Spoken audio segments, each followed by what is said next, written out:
Hello, how are you over there in Twitch land?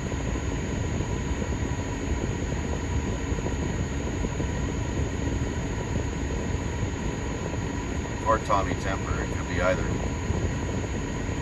Good morning to everybody there.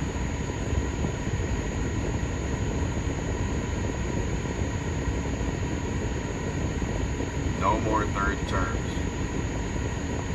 That's right. Don't vote for a third or a fourth or a fifth term for any politician. Because they put us here. Doesn't matter if they were on the right or on the left or in the middle or belong to some other weird party. They're all pushing one agenda. And their biggest purpose is to keep themselves lining their pockets with the backdoor illegal deals that end up laundered through the Ukraine. Their only true purpose is to put us back to being peasants.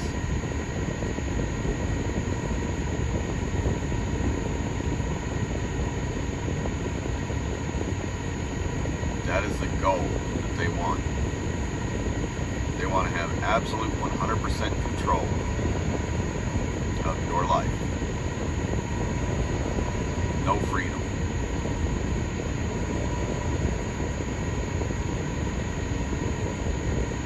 I'm wondering if y'all can hear me or if that fan is too loud.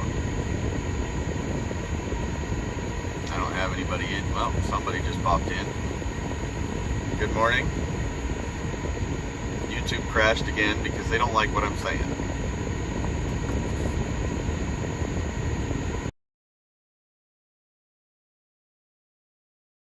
And of course, somebody just tried to call me. I love telemarketers, right?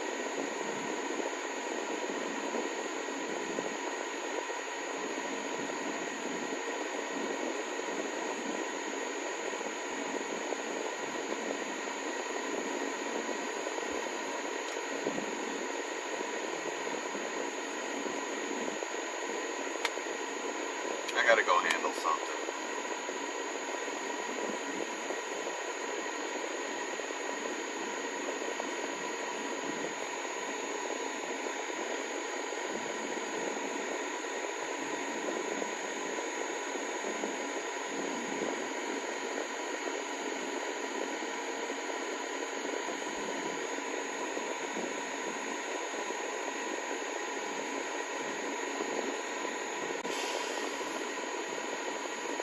Good morning, Sasha.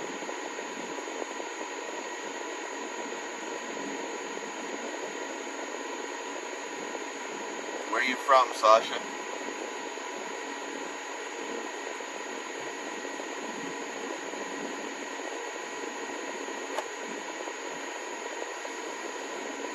Doris, good morning.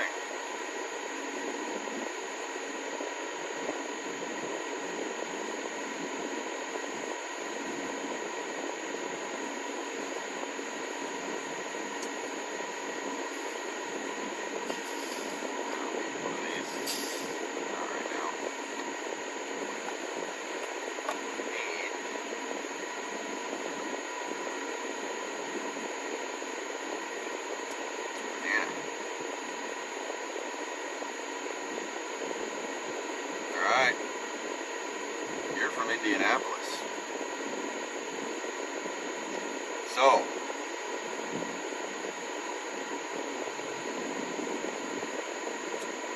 how are you going to do your selection of what candidate you're going to vote for this year in your,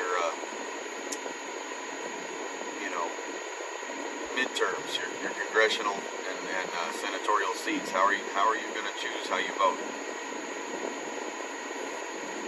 Or not how you vote, but who you vote for.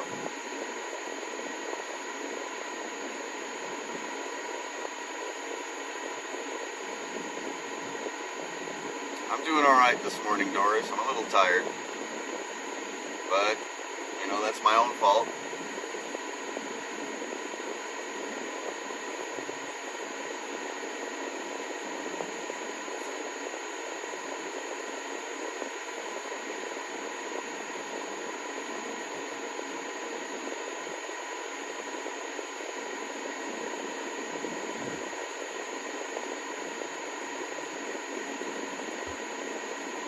Ah, interesting. We go from 2 to 7, back to 6 people watching in YouTube. You know, you guys can come in and say hello, be part of the conversation. If you're not part of the conversation, we can never really find that middle ground to move forward, right?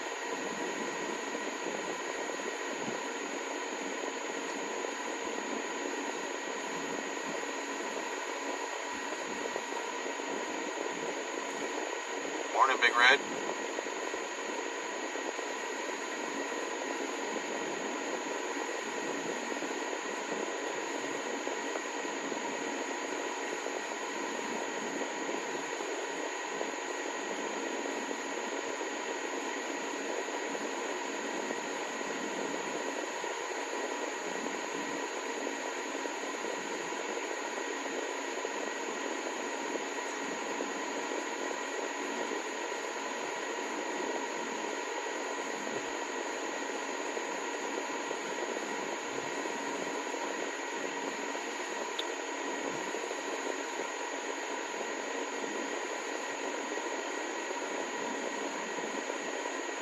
Yeah, probably. Probably Big Red.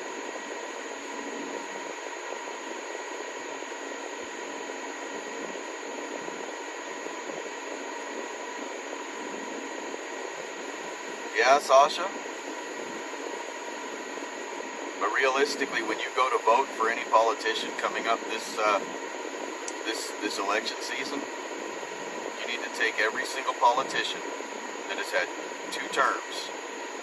If they've been in for 2 terms in that congressional seat or in that Senate seat, throw them away. Do not vote for them again. Go through all other candidates, regardless of what party they're in, and research them. Pick the candidate that best fits and has the best track record, aiming towards a direction that you want to see for the future. It's called educating your vote. Don't just blindly vote for whoever the media is telling you. Don't blindly vote for whatever, what are they called? Celebrity. If celebrities are on TV telling you who to vote for, don't vote for that person.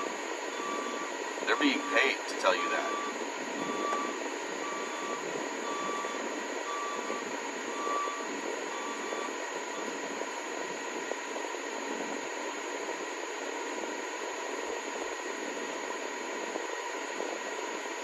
No more third terms. No more third terms. Repeat after me. No more third terms.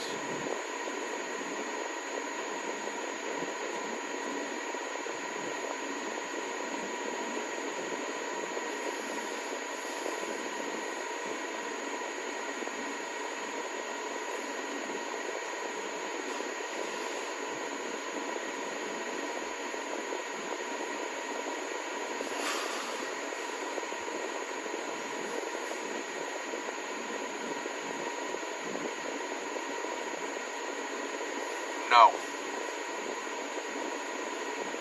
No, Sasha, it's not worth a try.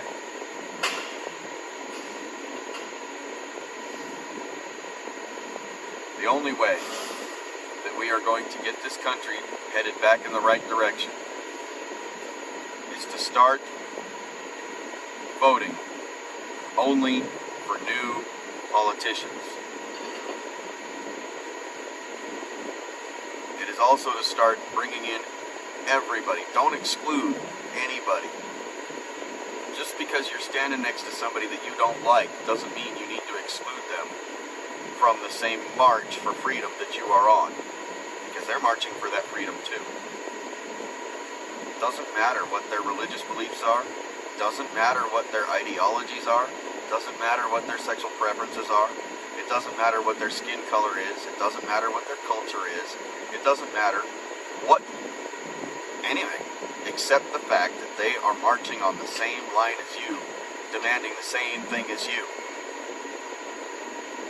It is time to stop excluding people simply because of your ego or the programming that has been put into you by your mass media, your mainstream media,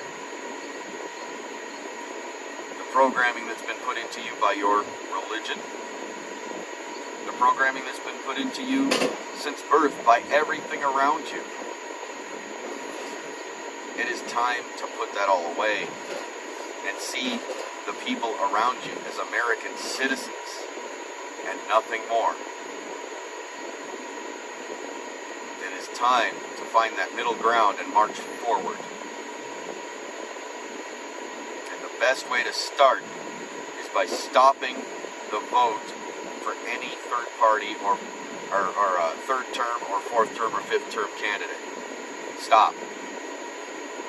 Don't do it.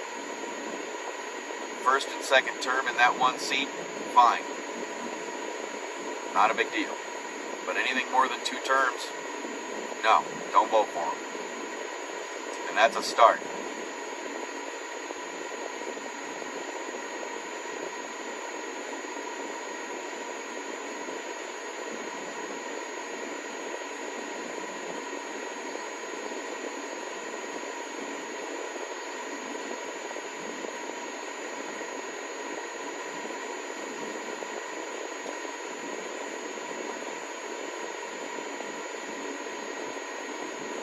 Why do you say that about Hagerstown?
No, that's not true, Sasha. When we got to Hagerstown, when we started in California, when we got to Hagerstown, we had certain people in charge. But over a certain amount of time, the people holding the purse strings started refusing to do anything more than go around the Beltway, when it was clear that we needed to do more, because we were no longer being listened to or heard by the politicians. So they decided, the people that held the purse strings, the money, they decided to push Brian out. And a few other people. Then they decided they were going to go to California. They were going to turn around and go to California and fight these bad bills, and they convinced everybody, after drumming it up so much in their speech, and then asked the people to decide. Well, duh, you just drummed them up. You just fed them full of candy, and then asked them, hey, you want to go play with the candy?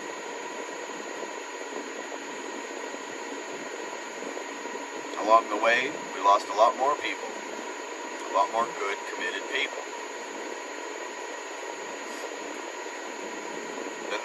Then they kicked out Mike. They found a way to kick Mike out.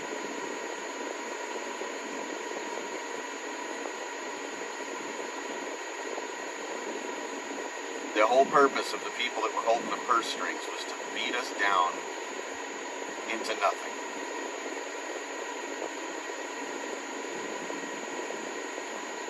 I firmly believe that the people that were holding the purse strings were actually working for the other side's agenda. Their whole purpose, when they first started, they saw this movement. They saw Brian and they saw Mike, and they saw how quickly the movement was building and gaining, and they saw a problem. They saw that we could have been a major wrecking ball, or a major thing to reckon with against our government, and they were scared. So they came in and convinced everybody that it was in their best interest to 501c and to do all this and this and this with the money, and make it so extremely difficult to do anything with the money unless you were one of them. So, their whole purpose was to try anything they could to make the movement smaller and smaller and smaller so it would be less of a threat. Well, yeah, okay, you succeeded in making the movement under visible eyes, the convoy itself. You succeeded in making it smaller and smaller and smaller. More power to you on that. But you didn't stop the movement, and you didn't make the movement smaller. We've all gone different routes. We're all out here spreading the word on how we need to push this change forward.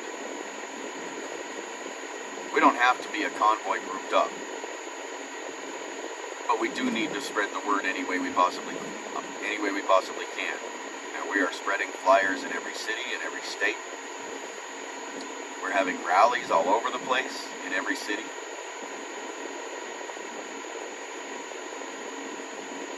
And we're getting bigger daily.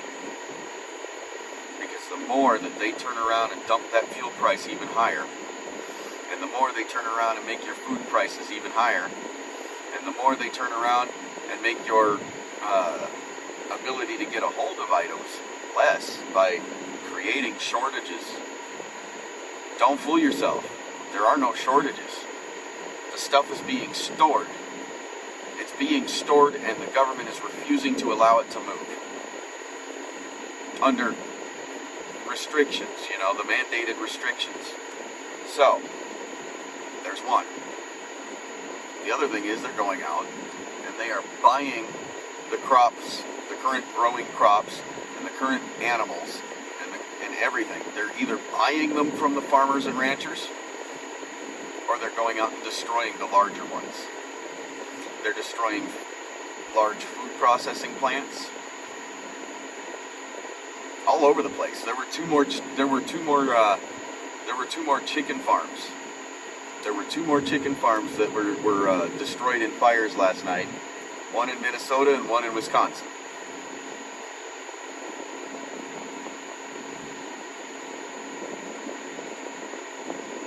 This is happening daily, right now, all over the country.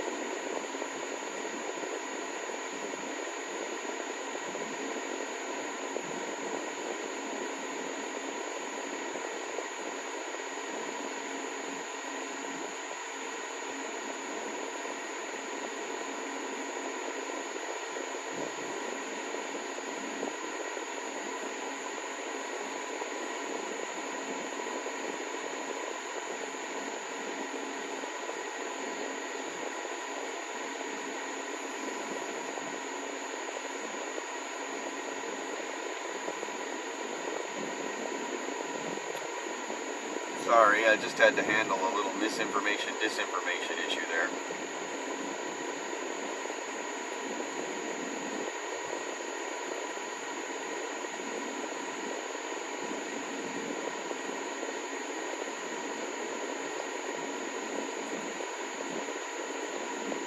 Morning, Debbie. Morning, Ray.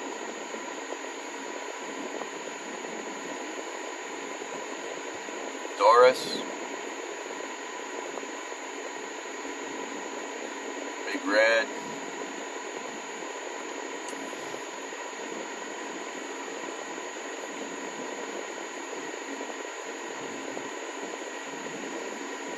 That Sasha guy, the first thing he was talking about when he came in was,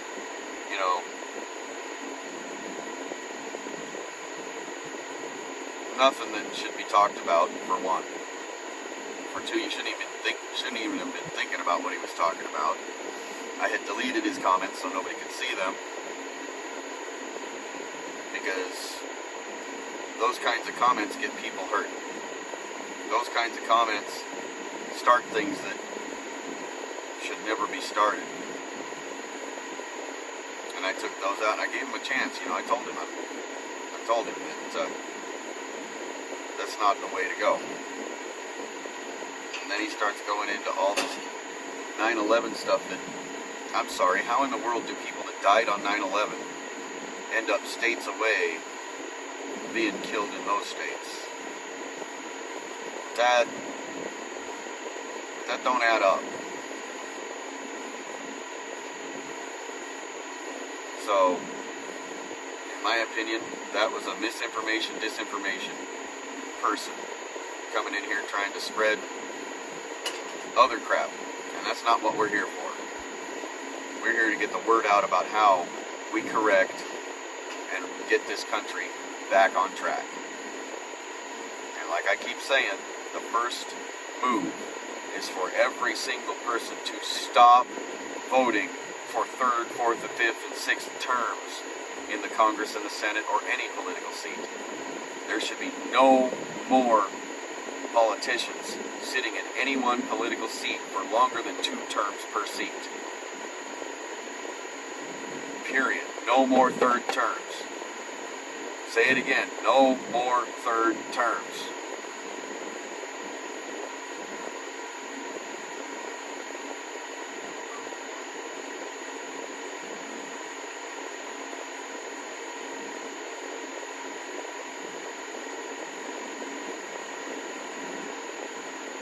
Everybody knows absolute power corrupts absolutely. The longer they sit in any seat of power in politics, the more corrupt they get.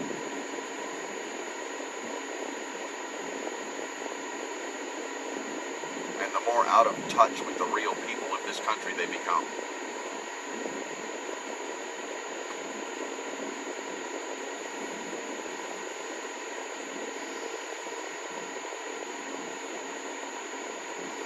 It is time to put an end to the do as I say, not as I do politics.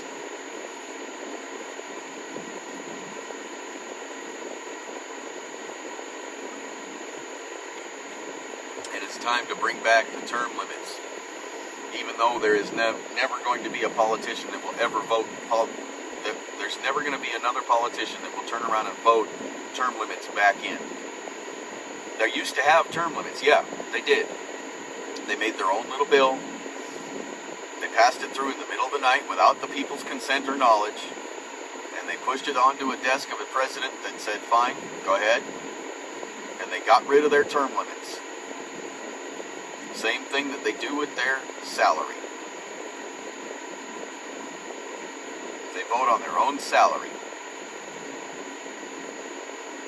They decide how much money they get paid for sitting there and bending the American people over. I mean, wouldn't it be nice if you could walk into your boss and say, yo, boss man, I know you've been paying me minimum wage, but now you have to pay me $40 an hour. And there's nothing you can do about it. Oh, and by the way, you still got to pay me even though I'm out fishing today. Wouldn't you like to be able to do that and get away with it? Because that's exactly what every one of those politicians is doing to you. And they're laughing at you the entire way.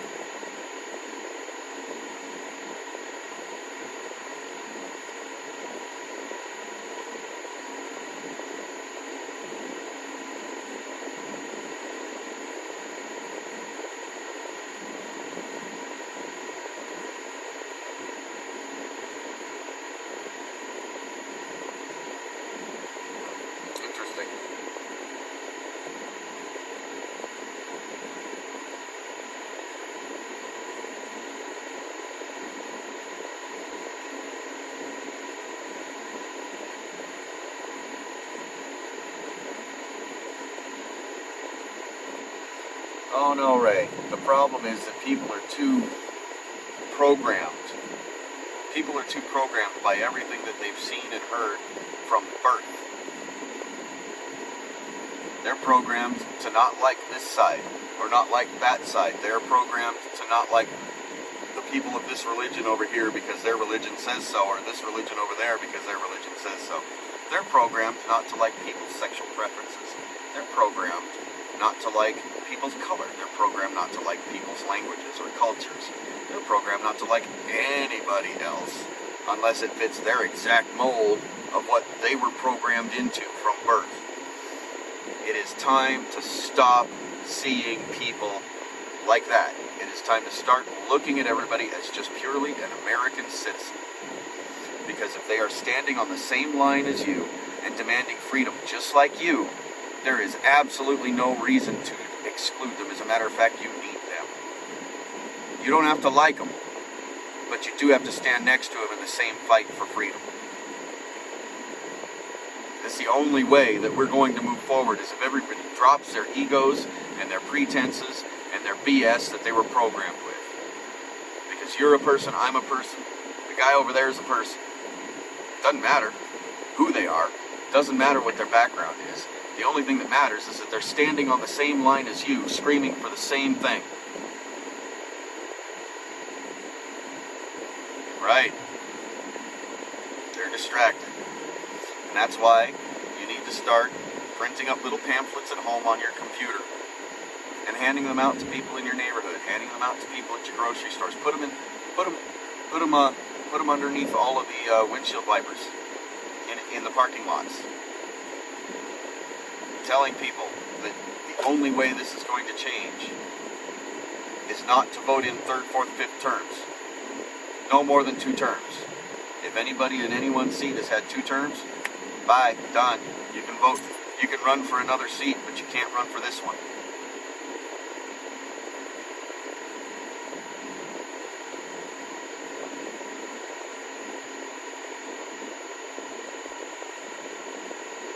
It's time for American citizens to drop everything and stand together. The whole purpose of our mainstream media, the whole purpose of our educational system, everything, 100% right now, has been 100% geared towards keeping the people divided, and not just divided into 2 groups, but divided into so many different groups.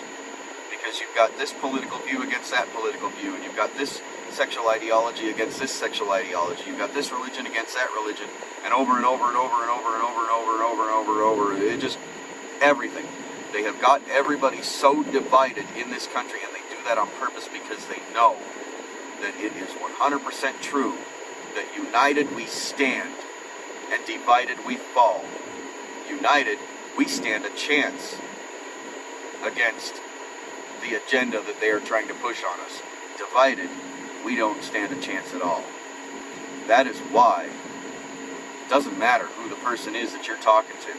They may not believe all of the stuff that you believe in. They may be completely the other side, but they're sitting here looking at their gas price, and they're sitting here looking at their food price, and they're sitting there looking at their negative bank account. And all you have to do is point that out and point where that came from, and then tell them the only way to change it is to stop voting for anybody that has 2 terms or more in office. Period. Doesn't matter what that office is. Doesn't matter if that's a city hall office. Doesn't matter if that's a county seat office. It doesn't matter if it's a school board office. It doesn't matter if it's a congressional seat or a senatorial seat. Nobody in this country in any political seat should have more than 2 terms. So again, I'm going to say, no more 3rd terms. Also, you can order up boxes. You can order up boxes of pocket constitutions. And you can run around everywhere at the shopping mall or wherever, and you can put a pocket constitution underneath every single windshield wiper out there. Because every single person in this country should have a copy, and they should read it from start to finish to know exactly how bent over they have turned us.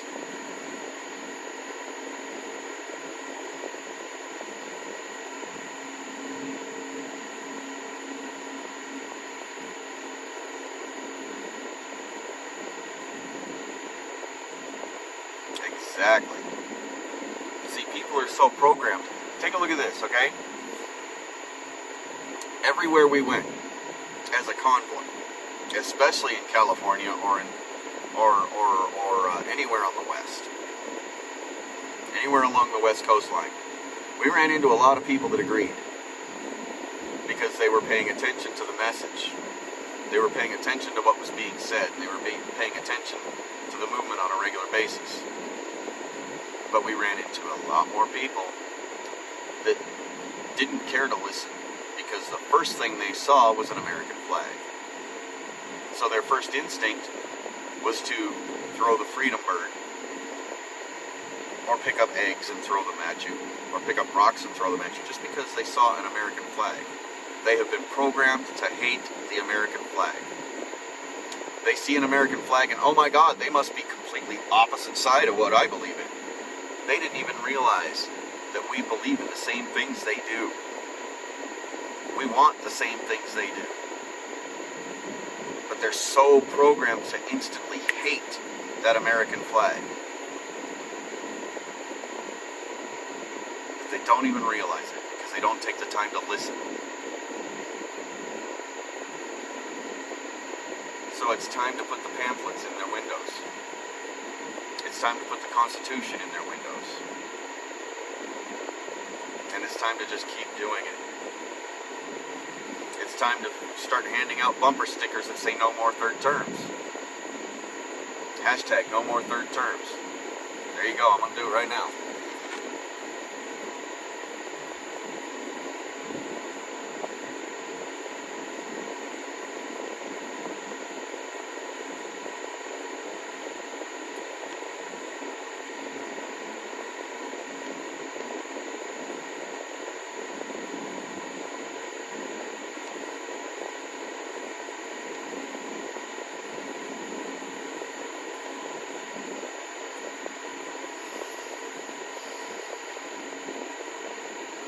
No more third terms.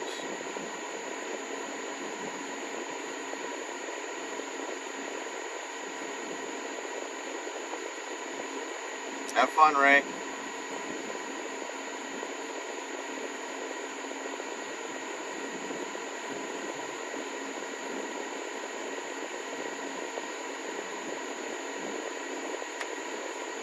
That is very true, Lisa, and it's not just the mainstream media.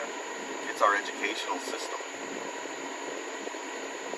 Our entire educational system, coupled with the mainstream media, have completely diluted an entire 2 generations. There's a whole 2 generations that have been diluted. And then there's a large majority, well, about 50-50, of people in this country of all generations that have been diluted also. Simply because that stupid idiot box called a television and the stupid thing that I'm talking on right now, that stupid freaking phone that keeps me so connected to Fussy Book and Twatter and all of those things. No, that's what did it all.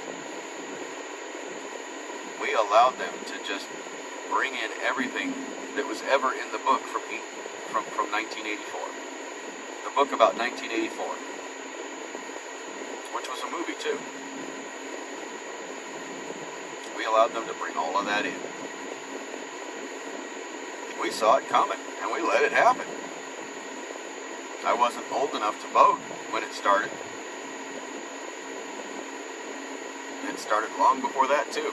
It started even before 1871, because the Act of 1871 was the first true act of treason in this country that was geared towards a new world order, towards moving this agenda that we are in and seeing firsthand right now.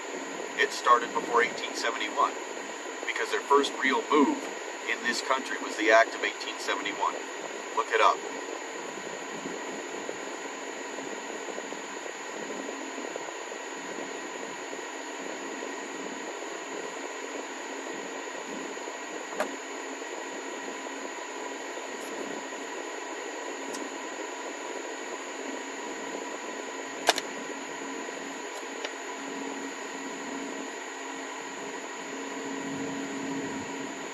was it?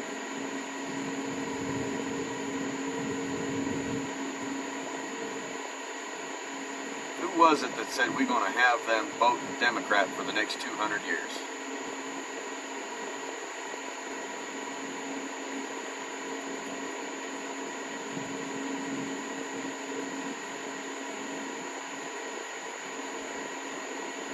Who is it that decided?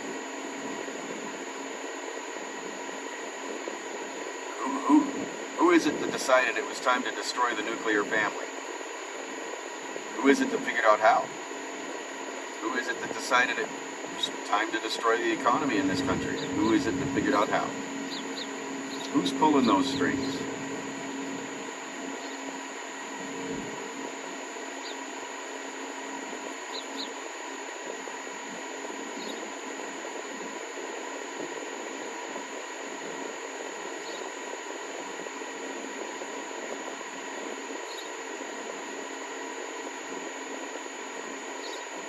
Yep. You got that right, Sandy.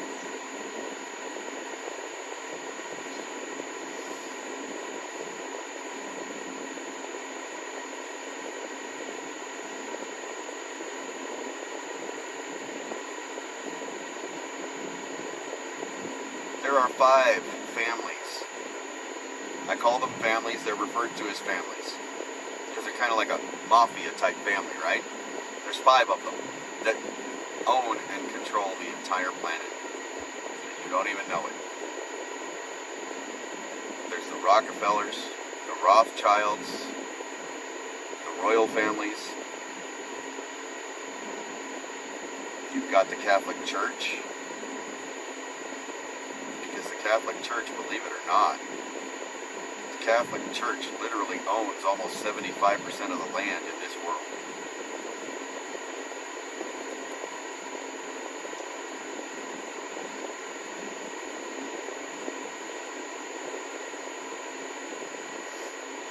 And who is it, how is it that every different religion, and I say different religion doesn't mean it's different Christianity, doesn't mean it's not Christianity. How is it that every different Christian religion will sit there and tell you that this other Christian religion should not be listened to because they don't believe the same as you? How is it that, I mean, at what point did any religion turn around and start saying, these people over here are bad because they have a different view of life or a different view of their religious, spiritual being, or a different view of how their God works or how their belief system works? When did it become the church's responsibility to promote hate?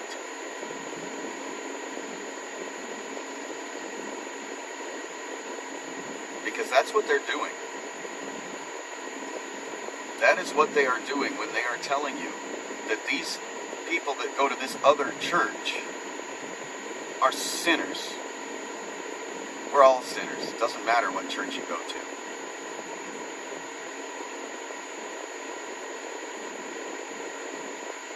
These people over here believe in different sexual preferences than we do.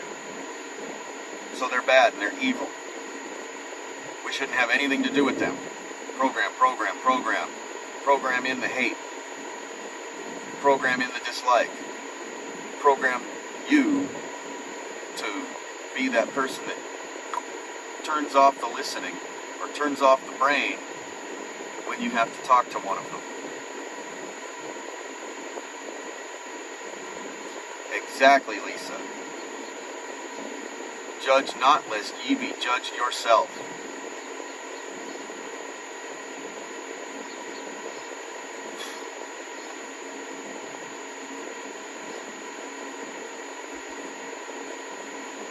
And it doesn't matter what your religious view is.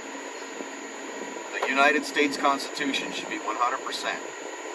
It is the law of this land. It is the law of the United States. The United States Constitution, the Bill of Rights, and the Declaration of Independence Period. Nothing else. In the United States Constitution, it says freedom of religion, does it not? Correct me if I'm wrong, but does it not say freedom of religion? It doesn't specify what religion. And it doesn't specify that you have to believe in any religion. It doesn't specify how you're supposed to believe or what you're supposed to believe in. It grants you the freedom to believe or not believe any which way you want. Then, the United States Constitution does one better. It turns around and defines out a separation of church and state.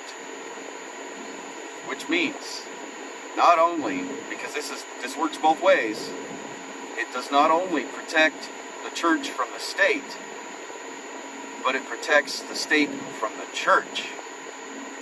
In other words, the state can't come into your churches or your other religious places of worship and tell you what you can and can't believe. They can't come in and tell you you have to pay this tax. They can't come in and tell you anything. You are exempt from that because you are taking part in your right given to you by religious freedom of religion. Okay? But it also turns around and says, in the same way, it also interprets into the church has no place in politics. If the government cannot have their place, if the politicians cannot have their place and be in control of the churches, neither can the churches be in control of the government. I mean, if you're a Catholic and suddenly the Mormon church is the one controlling all the politicians in government, what's that going to look like for you? Or if you're a Buddhist and the Catholic Church is in charge, what's that going to look like for you?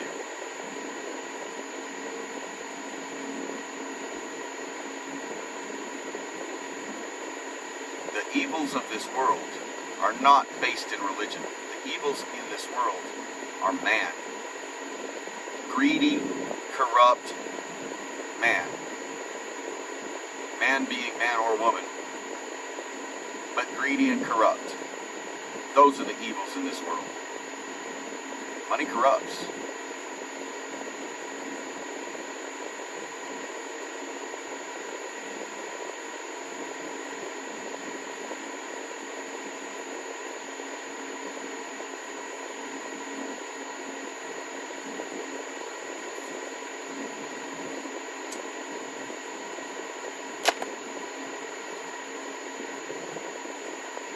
Yeah, everybody should go over to Sasnak and say Black Wolf says hello. Throw a bunch of little wolf paws around and tell him, you know, Black Wolf is delivering in Meridian, Idaho right now, about 10 miles away from where he's at.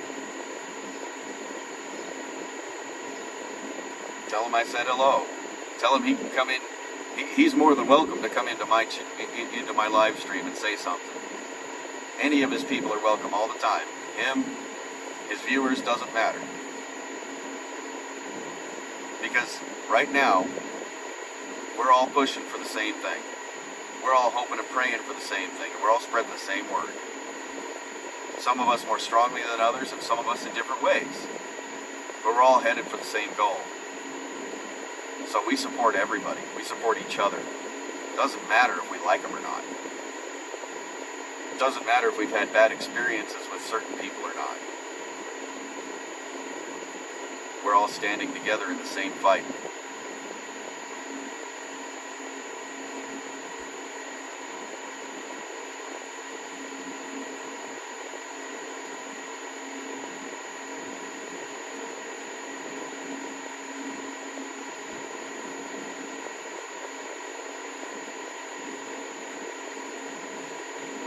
You're welcome, Rena.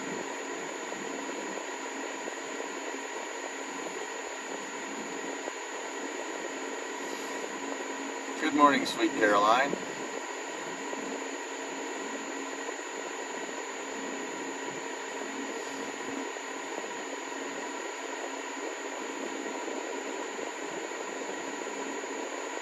You realize the J6 hearings are nothing more than a circus show, right? They've already admitted in the committee, they've already admitted on the live streams, they can't do anything because they do not have impartiality.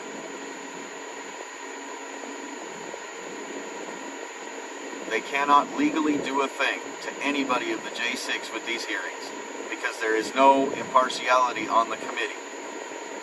It's all one side. There's no even distribution of the political parties. They've already admitted that on open air to the world, that they can't do anything except parade them around in front of everybody and say, see, this is why you need to keep voting for us. See.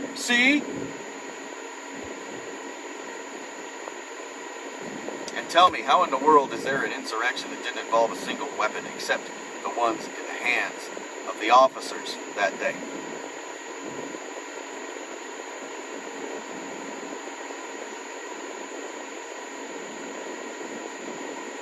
Also, is there not a section in the Constitution that grants the people the right to overtake their government and reset it? How do you expect the people of this country to be able to take over their government and reset it and form a new government? How do you expect them to be able to do that? Do you expect them to just suddenly wake up one day and have it on their ballot to vote on? Do you think any politician is ever going to put that on a ballot?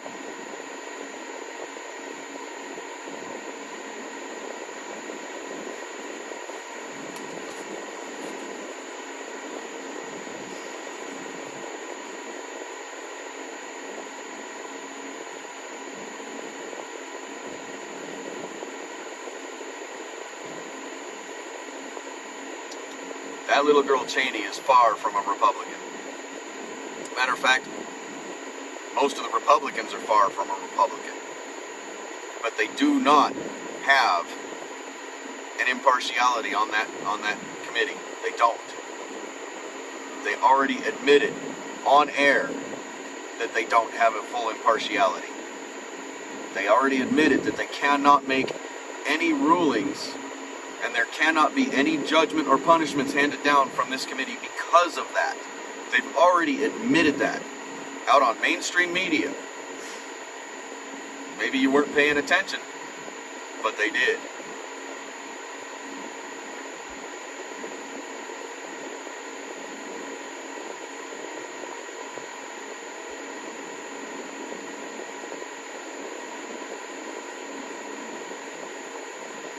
Pelosi was warned in advance that she needed a lot more security because of the fact that Trump was going to be out on stage, and because of the fact that millions of patriots were going to be in D.C. that day.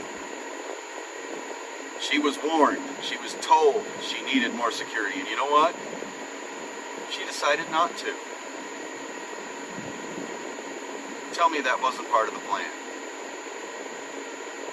Tell me, how is it possible that the exact moment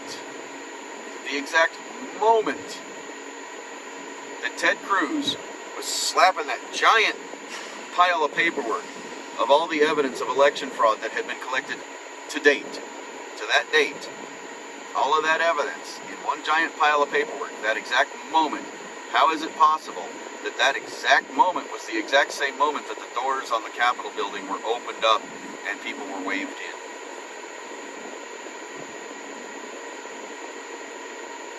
How is it possible that every single camera inside the building had one specific person each to follow in those groups of people that came in?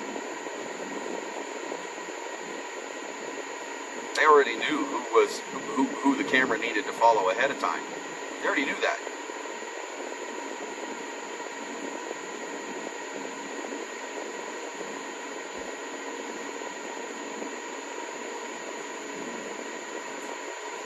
Can't tell me it's all coincidence. That's right, Mom of One, she refused.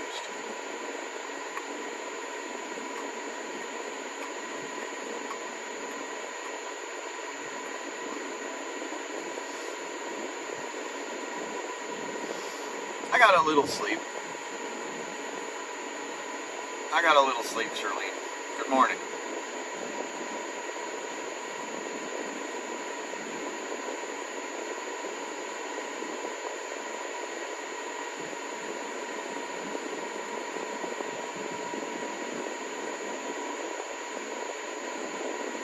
I think you are far closer to the truth than you know there, Charlene.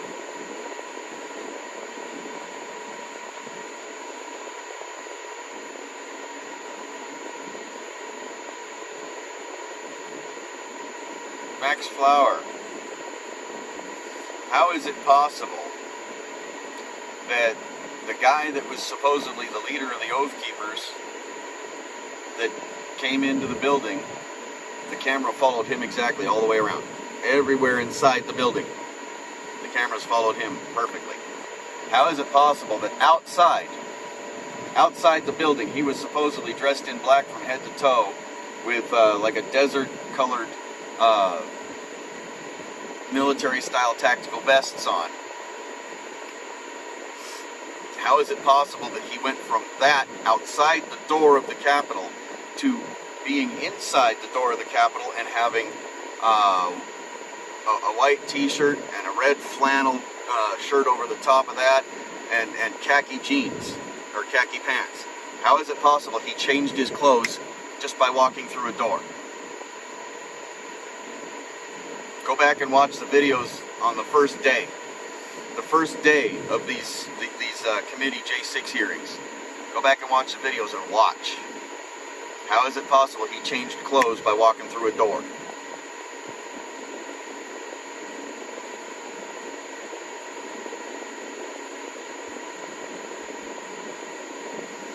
The whole thing is a circus. The whole thing is a distraction. The whole thing is built to keep you watching it instead of watching what else is going on. The whole thing is to keep you sitting there talking about nothing but the J6 instead of sitting here talking about no more third terms. Instead of sitting here talking about voting out every politician that has had 2 or more terms.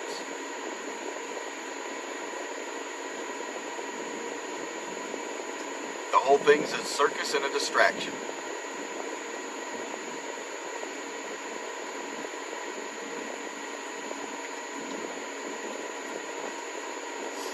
How is it possible that you can be outside watching the Oath Keepers on video, all kinds of different angles, and not a one of them has a weapon of any kind that you can see?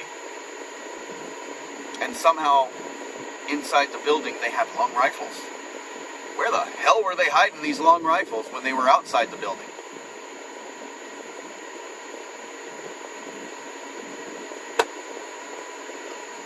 You know what I saw when they were outside the building? I saw flagpoles, and I saw flags. I didn't see long rifles. Unless a PVC flagpole can suddenly become a firearm, which is not possible because it can't stand up to the pressures involved.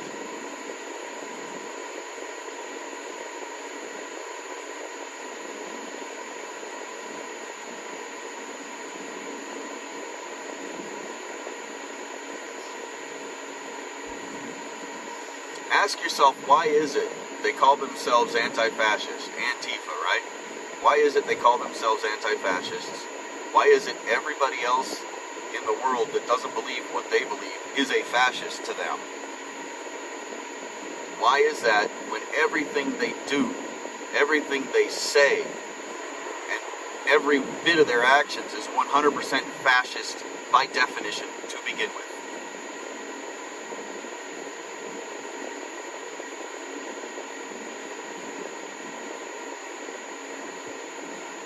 Then ask them, where in the world do they get their funding? Where does Antifa get its funding? Where does the BLM get its funding? Donations, right? To their websites. Well, you go to their websites and you go to donate. And as soon as you click on donate, it takes you to another website that is called Act Blue, and it's run by an organization called Act Blue. Guess what? Guess where all the money that comes into Act Blue ends up going.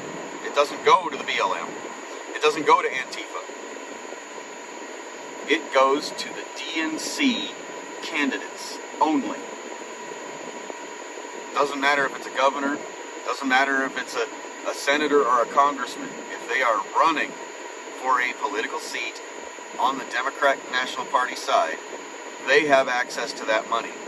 And by the way, guess who it was that took the absolute most money that came out of Act Blue this last election season? Who took the absolute most money? Bernie Sanders. The guy that ran twice and backed out twice. The guy that had more people.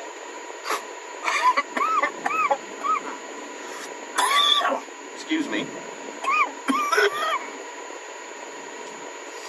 The guy that had more people following him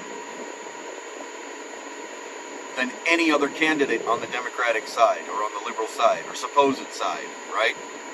He had more than anybody. He could have won like that both times. And he backed out. He conceded to the one that everybody just decided was chosen because it was the one that they could puppet. How is that possible? Not to mention he took the most money.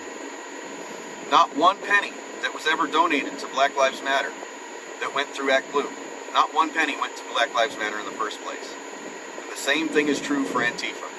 Every penny has gone to the DNC and been distributed out amongst the political candidates. So then again, where is BLM and Antifa getting their funding? Who's paying them? Follow the money.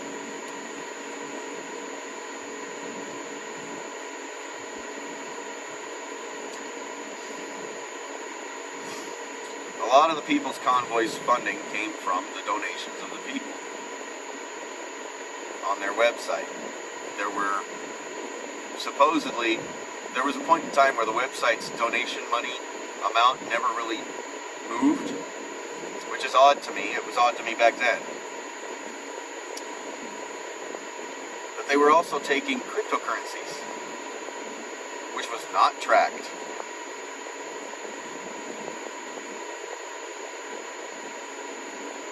And the only people that were in control of that was Chris Young and her husband and Marcus. And Marco, of course, because Marco was Marcus's personal security that somehow magically was being paid 30% of all donations for being personal security to Marcus. Those four people, those ones were pulling the purse strings. Everybody else started the movement, had this idea, was pushing forward, and then the money people came in and said, ooh, first thing they did after the movement needed to move forward in a little bit more aggressive way, maybe, you know, because it had come to a point where the politicians were no longer coming and saying hello, no longer sitting down and talking with us. At that point, we needed to move forward instead of just circling the Beltway. Well, when the decision was made by Brian Rossi and Mike Landis, when they brought forth the fact that we needed to move forward, Brian was pushed out.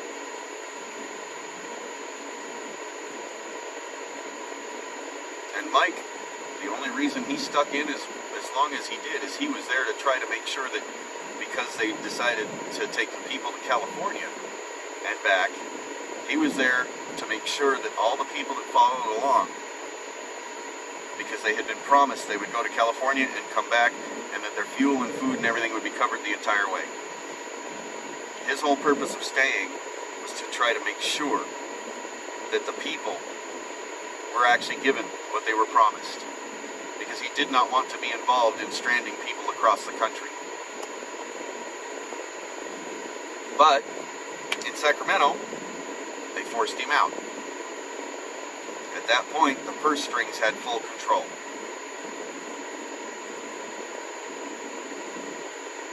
And their whole purpose was to make that convoy smaller and smaller and smaller the entire time. Their whole purpose was to pull it apart and destroy it, because they saw this powerful movement starting up, and they saw how quickly and how large it was growing. And they had to get involved. They had to find a way to come in and start pulling people in all kinds of directions and starting all kinds of disinformation in the whole convoy and getting people in each other's throats and getting people to leave and making it smaller and smaller and smaller, because when we first hit Hagerstown, we were large enough that we were a serious threat.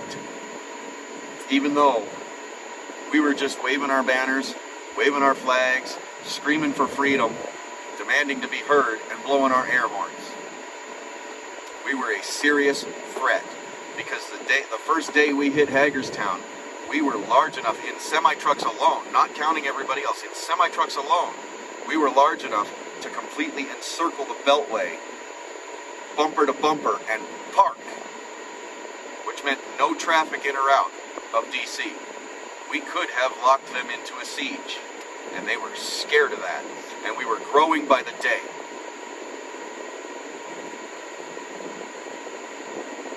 That is why we're not doing that anymore. We are now spread out all over the country, and we're spreading the word, and we're going to the cities, we're going to the city councils, we're going to the state councils, the state seats, we are going to the county seats, and we're going to the educational boards, and we are pushing our message. No more third terms. No more third terms. It is time to stop voting for any politician that has had 2 terms or more in that particular seat. Doesn't matter if they run for 2 terms, if they're in office for 2 terms as a congressman, and then they want to run for 2 terms in the Senate, that's fine. That's called moving up. But only 2 terms as a senator, only 2 terms as a congressman, only 2 terms as a city councilman, and so on. Period. No more third terms. Stop voting for anybody that is looking for a 3rd or more term. Because these people get in power, and the longer they're in power, the more corrupt they become. Because absolute power corrupts absolutely. That's a fact.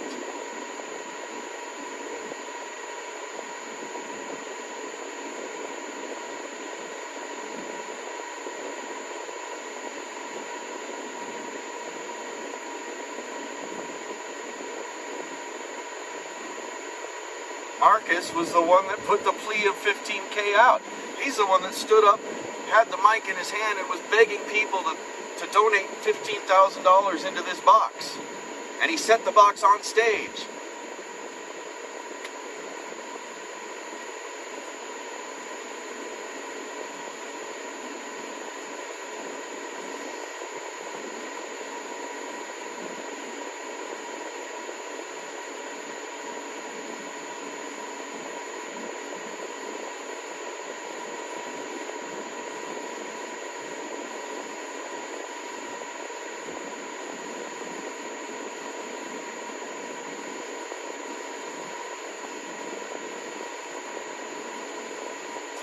You gotta ask yourself this, Hugh. If the People's Convoy was broke in Sacramento, how did we get that much fuel money to go from Sacramento up to Olympia, across, over into Wyoming, and down into Nebraska, and all the way back? How is it possible we got all the way back from Sacramento, taking that long roundabout? How is it possible that all those vehicles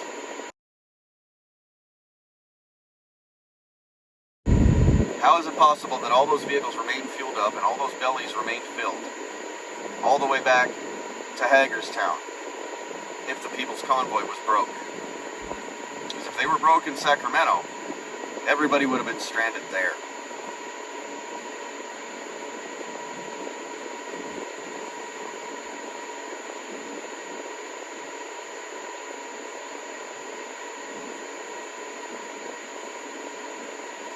See, I knew there was something wrong the moment they decided to go to California and leave Hagerstown. I knew there was something wrong right then.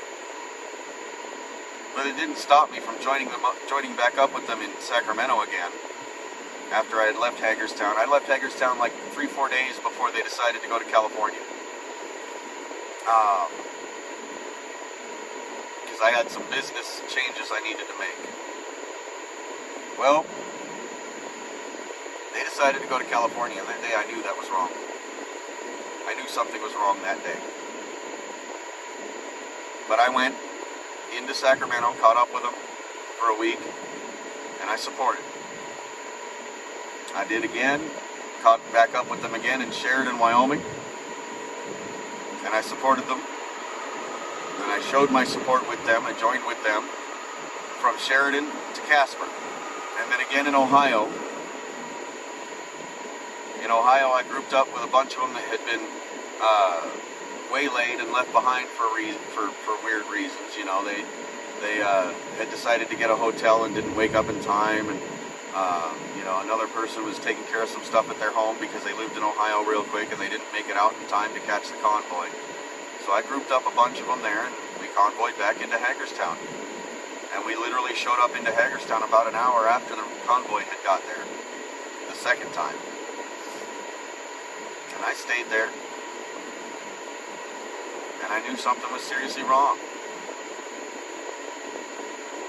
But I had to leave because I had another load I had to go grab. And guess what? I go grab this load, and later that afternoon, boom, there goes the convoy. Blowing up. Cops involved. The money people hiding inside of an RV. With a supposed serious patriot, a supposed really serious veteran patriot, standing guard at the door inside the RV, supposedly trying to protect the first string puppet masters, the ones that created the problem in the first place.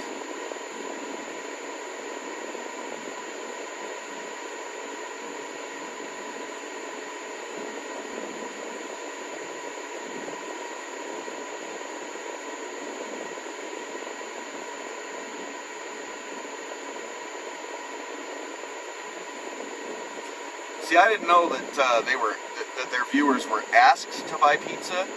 It was my understanding that their viewers kept demanding to be able to buy pizza. And so it was finally allowed. You know, that was my understanding. But I never really knew how that really played out anyway. Because at the time I wasn't really watching their live streams because I was there. I wasn't watching their live streams because I was partaking in the movement. I was helping further the message.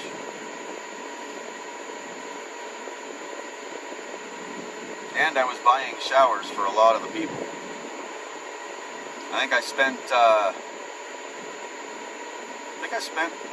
quite a bit of money on showers for people.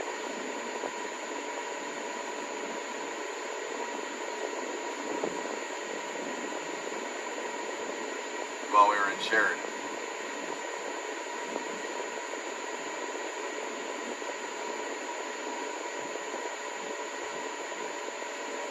Yep, and I still have viewers right now that sit here. You're not seeing it right now, but every once in a while, people are trying to get me a hotel room for the night, or they're trying to buy me dinner, or they're trying to buy me lunch, or, you know, like yesterday, there was that lady and her husband that They stayed out on top of an overpass and waited for me to get into the, the Pendleton, Oregon area. And they waited. And they kept trying to offer to buy me lunch.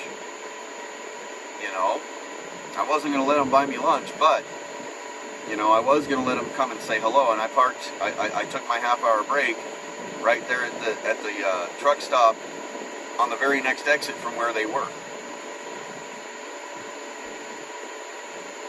You know?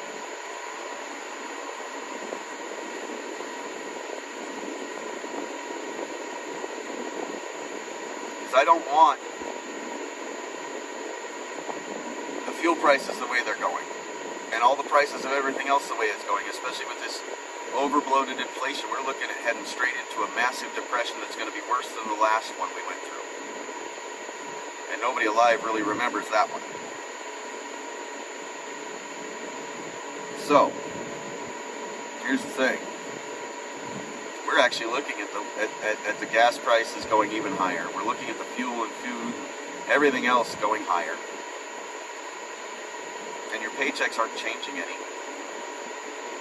Not to mention there's still an insane amount of people in this country that don't have a paycheck yet. After this pandemic, they still haven't got back to work. We're looking at seriously drastic times ahead. So no, I'm not willing to take anybody's money for any reason, unless I'm absolutely destitute and have no choice. And even then, I'm still going to say I don't want it.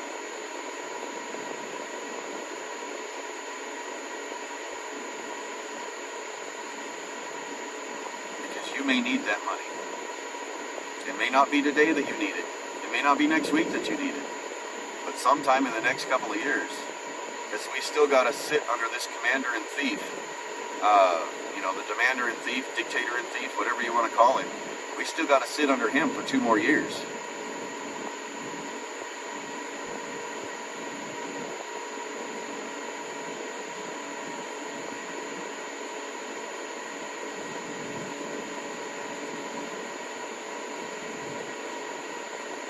Exactly, Jen. Exactly. It is also the person that would be receiving the donations, right, to tell them that he doesn't want it, or he or she doesn't want it, or doesn't need it. I may be hurting financially, but that doesn't mean that that doesn't mean that it's your responsibility to donate to me and keep me running. I don't need that. I don't want that from you, especially not when you may need that money a year from now or 6 months from now. You don't know what the future holds down the road for you financially.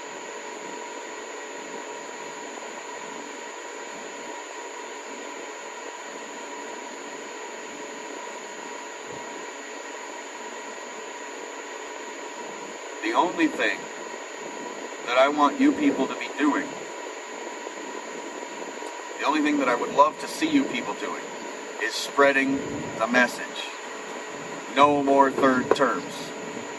Stop voting for politicians that have had 2 or more terms, period. And educate yourself on every candidate running, no matter what side they're on, because you'll be surprised. I guarantee you're going to find at least one person that claims to be on the or that is signed up with the opposite side of what you believe politics is, that happens to have all the same views as you.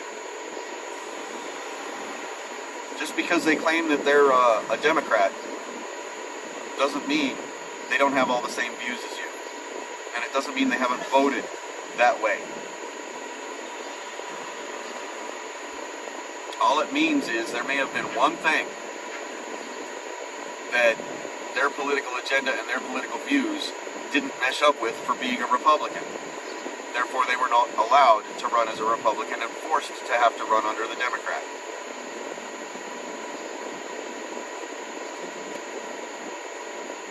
You'd be surprised.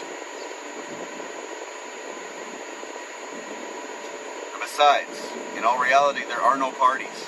It's just one agenda.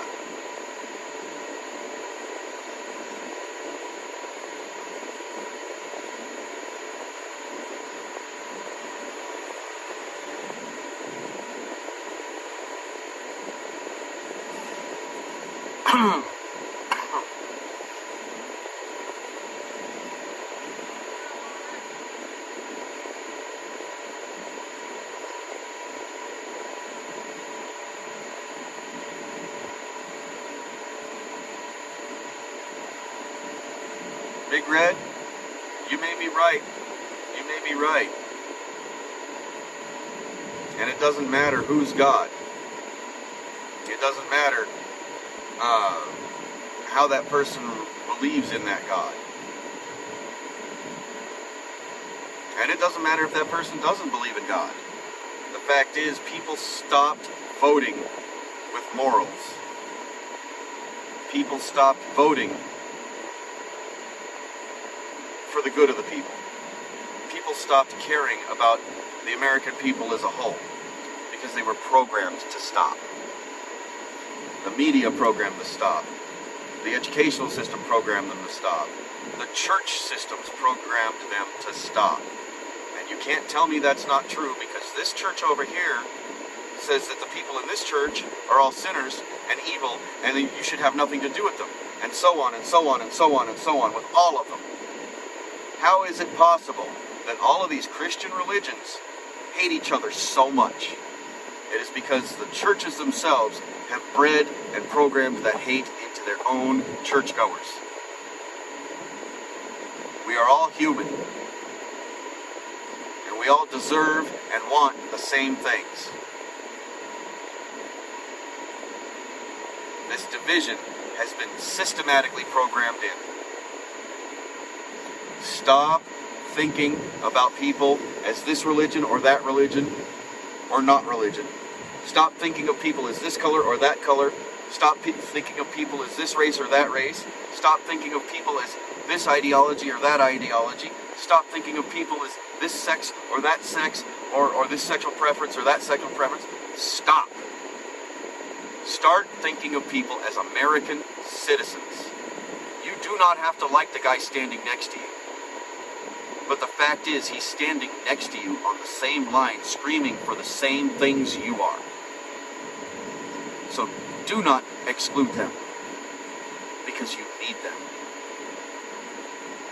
Because this fight moving forward is only going to move forward when common ground is found. When people move forward on the common ground, it is the common ground that will succeed. Excluding anybody for any reason whatsoever, just because you don't like something about them, is going to kill this. It's going to kill the momentum. It's going to kill the word or the message. It doesn't matter if that person standing next to you is Jewish, or Hasidic, or Islamic, or Muslim, or whatever. It doesn't matter if they're a pagan. It does not matter. The only fact that matters is they are standing on the same line with you, screaming the same message as you, because they are demanding the same things as you.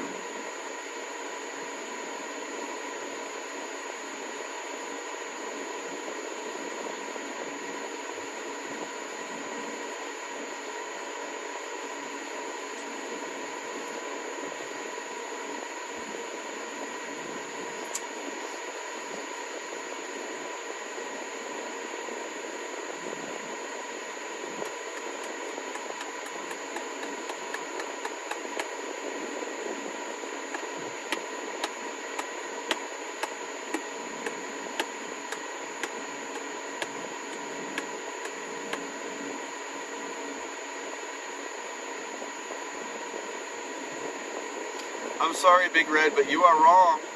It's not a civil war. When it becomes the people versus the government, it's a revolution.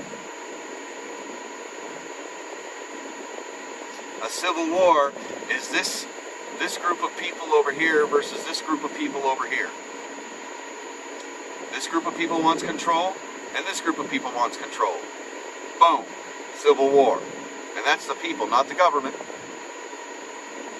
That's a civil war.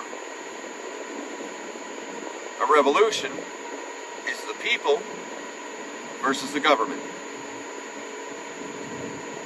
This is going to be a revolution, and it's already underway. Hi Jeff, thank you for coming to see me up there in Fife, Washington there the other day.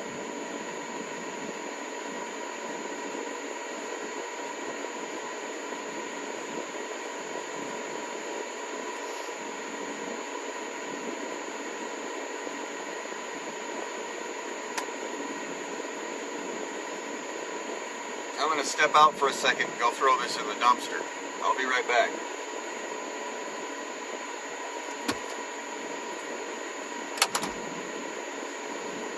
That, and I think I'm going to get my dog out for a walk. But you guys need to understand, the only thing that's going to move anything forward in this country is common ground between everybody. It doesn't matter what they believe in.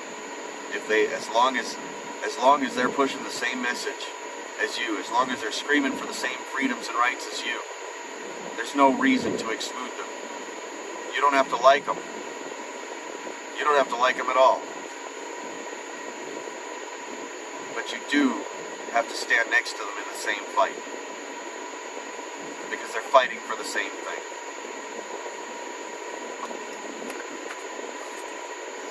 I'm gonna get my dog out. I'm gonna move the camera forward so you guys can see the doggy dog.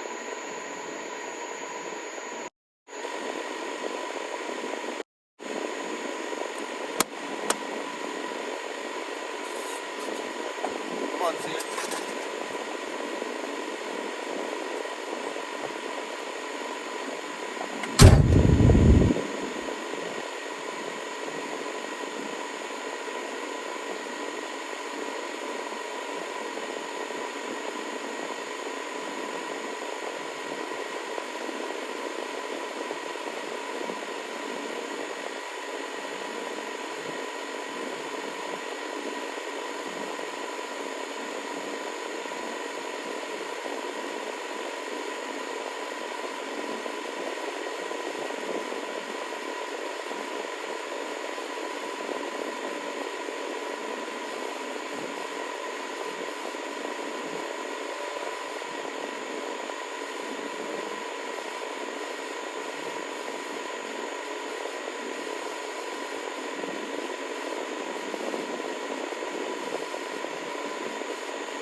in case anybody didn't see it, at the beginning of the stream,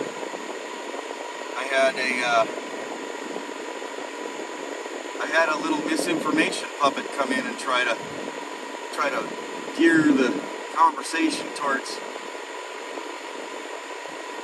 I don't know, seemed like he was trying to gear the conversation over towards, promoting acts of violence, and that's not what I'm about. I'm not about promoting acts of violence, because I firmly believe that we can correct these things that are wrong right now through proper educated voting and through enforcing term limits on the politicians, because we know that the term limits will never be voted back in by the politicians. It is time to use your vote as the term limit. But yeah, I had to drop the hammer on somebody today, because we are not about violence.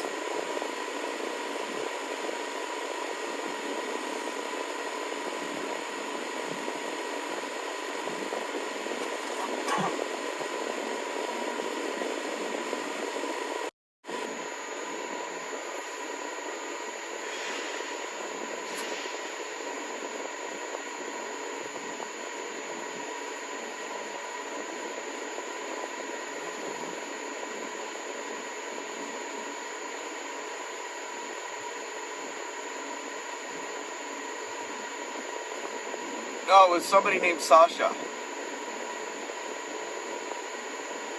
It was somebody named Sasha, Shannon.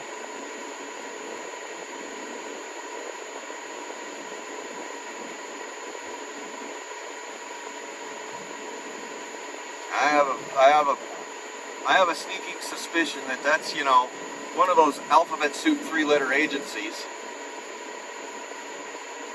trying to infiltrate, trying to pretend they're one of us, and trying to push misinformation and trying to push violence out there as an idea, when that's not what we are.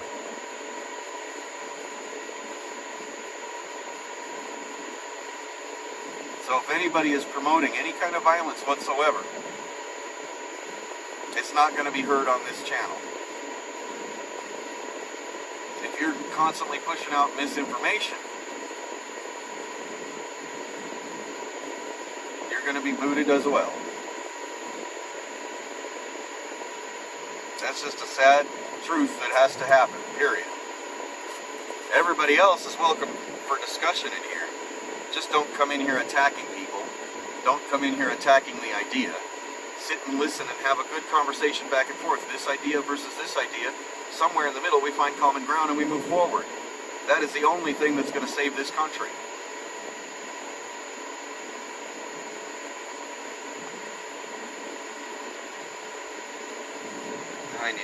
I need to get a shower again.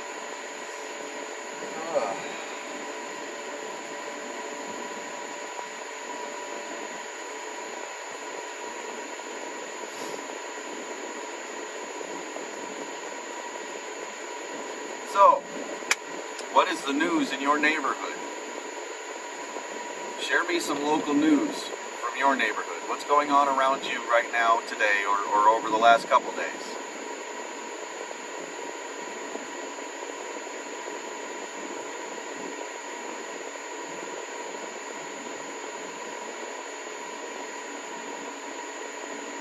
That's right, Lisa. We have to have dialogue.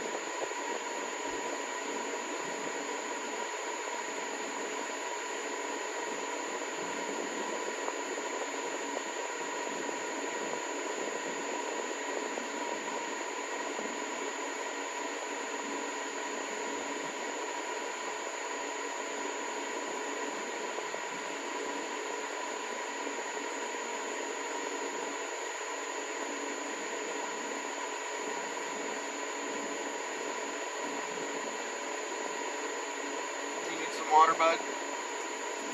Get your little water dish.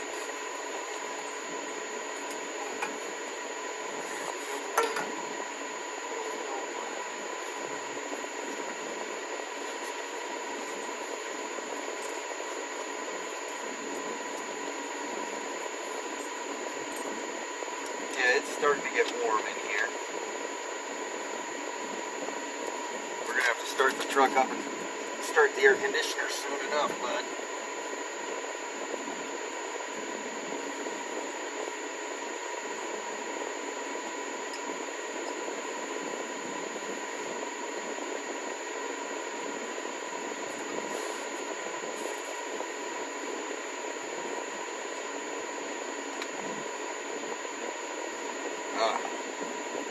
You know, all of that you just did out there, I gotta go do the same thing, buddy. Especially after pouring you some water. I'll be back. I gotta hit the men's room. I'll set you out front. You can see if anything happens. That way Sid doesn't try to hijack my live stream, you know. Don't need Sid hijacking the live stream. Next thing you know, we're gonna have a puppy revolution.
water, buddy? You left some?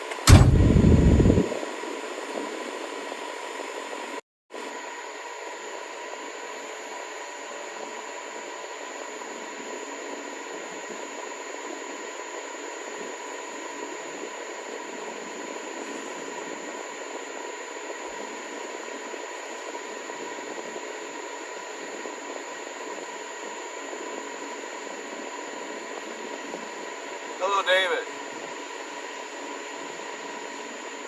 Joseph Taylor, hello. Lisa McKinley, hello, hello. Oregon Pitbull, hello. Hey, Oregon Pitbull, I was wondering if you knew that I've got a Oregonian sticker on the side of my truck.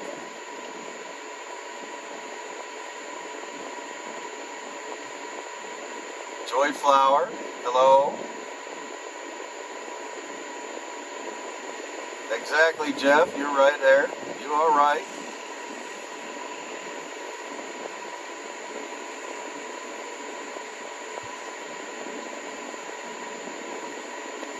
I think I'm about caught up in everything now.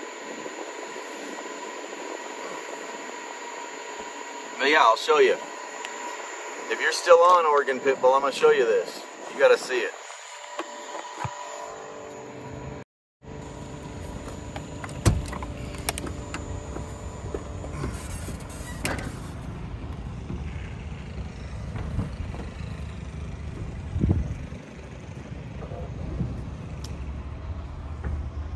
That one's for you, Oregon Pitbull.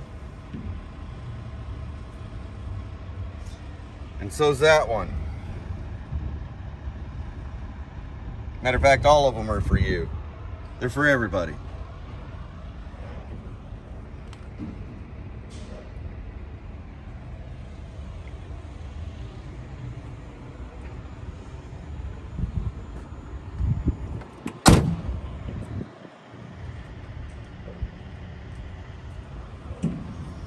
But this one right here has so many meanings. That's first of all my truck number, 13. Second of all, that's the 13 soldiers left back in Afghanistan to die by our commander-in-chief, or demander-in-thief, or dictator-in-thief. Yeah. But it's also the 13 colonies. It's got a lot of meanings. But that's my memoriam to those left behind in Afghanistan to die.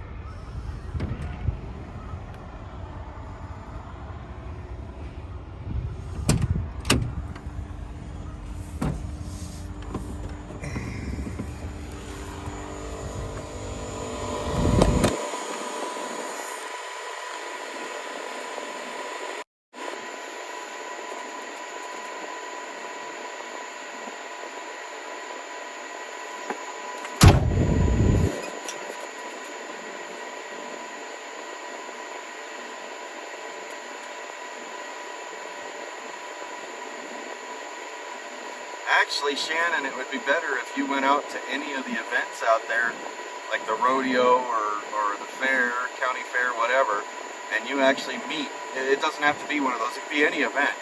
You actually meet the Oregon Second Amendment Oregon people.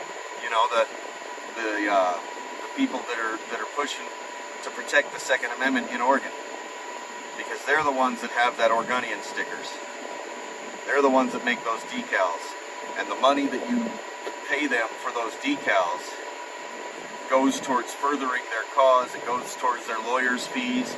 It goes towards all the legal fees, everything else that's involved with trying to protect the Second Amendment in Oregon.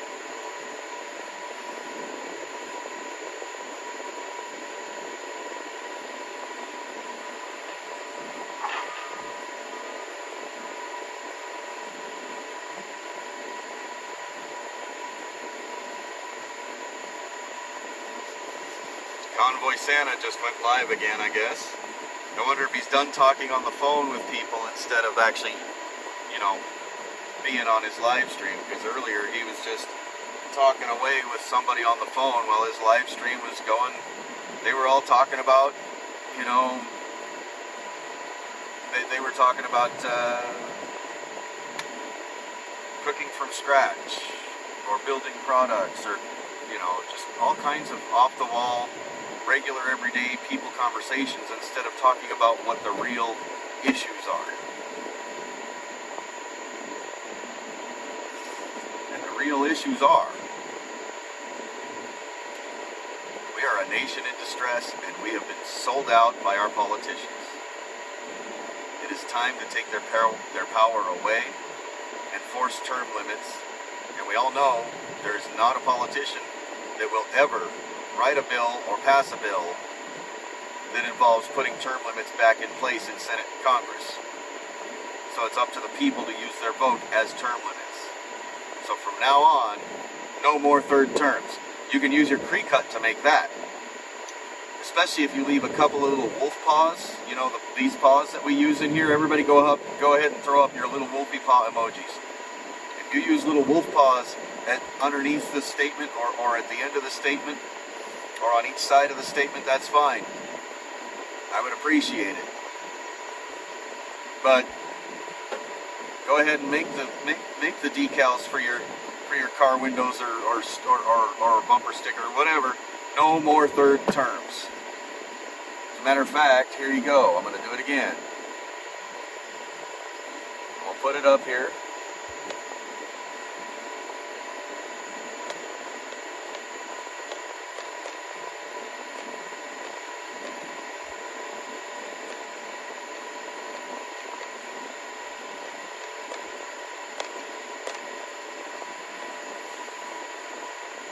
There you go.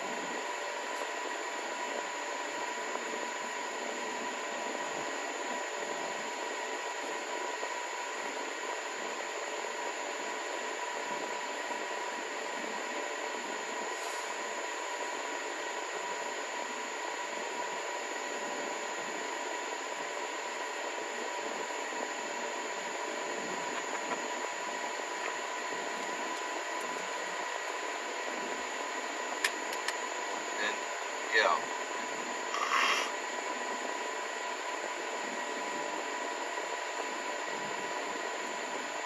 Hello, Italian princess.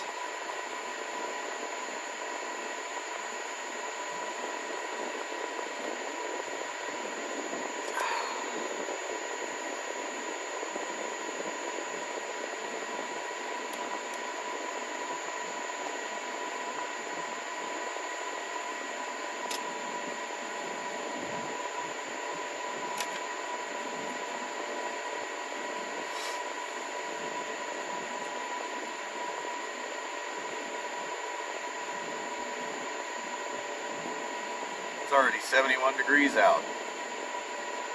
It's only what time is it? It's only 10:43, and it's already 71 degrees. That tells me we're gonna hit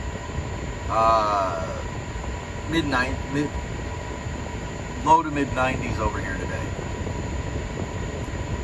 Meridian, Idaho. That's where I'm at.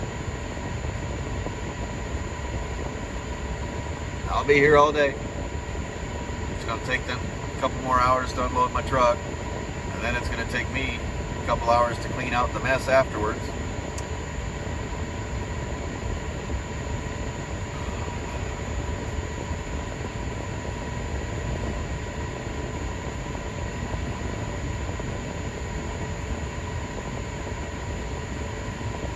Oh, I always acknowledge my subs, Rena. I always acknowledge my subs. Because you are the only reason I'm here. All the subs, they're the only reason I'm here. The subs are the only reason I reached that 1,000 subscriber goal. Because you all did a lot of the work in sharing. Like, comment, subscribe, share, be part of the conversation. And most importantly, share. Get this message out there. Yeah, I do a lot of the work as far as doing the live streams and what's coming out of my head, and making sure that I'm not spouting garbage, you know. I mean, the biggest thing is getting to know what you're talking about. If you don't have one of these, you need one. At least one.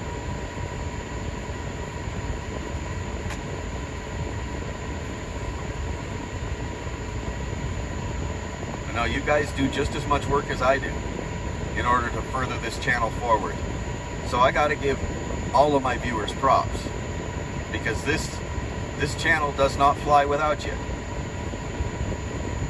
Your family. It's that simple.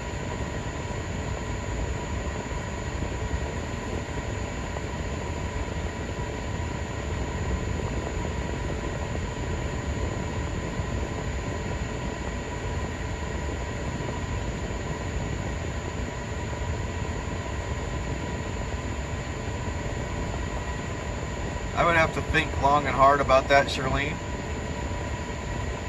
I would have to think long and hard about that. Because I'm privy to a lot more information than the general public, especially the viewers of all the different live streams. I'm privy to some of that information that they never get to see or hear.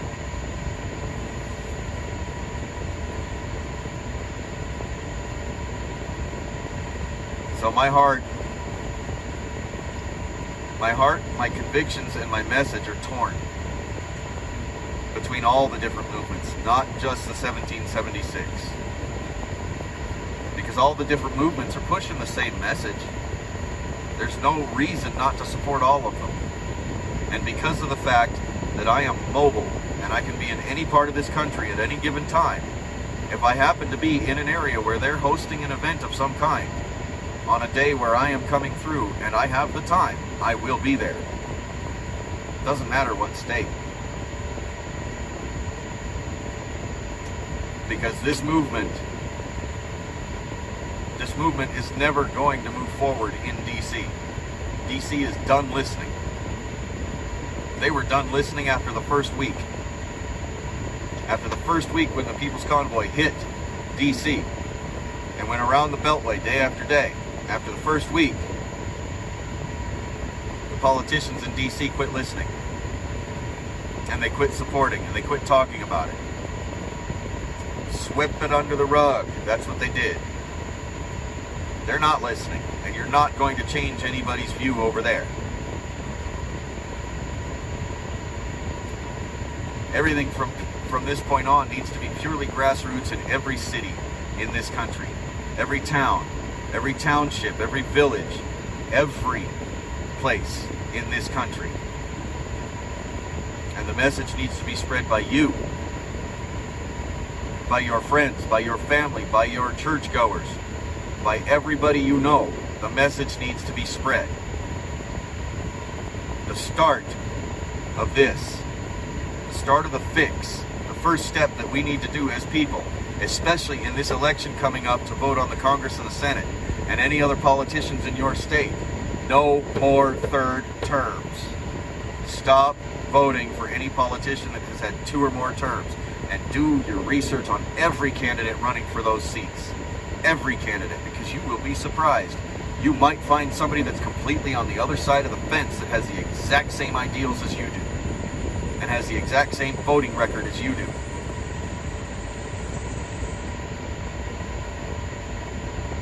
You would be surprised, because in reality, no matter what Congress and Senate show on the news, no matter what they show to the public, there are no parties.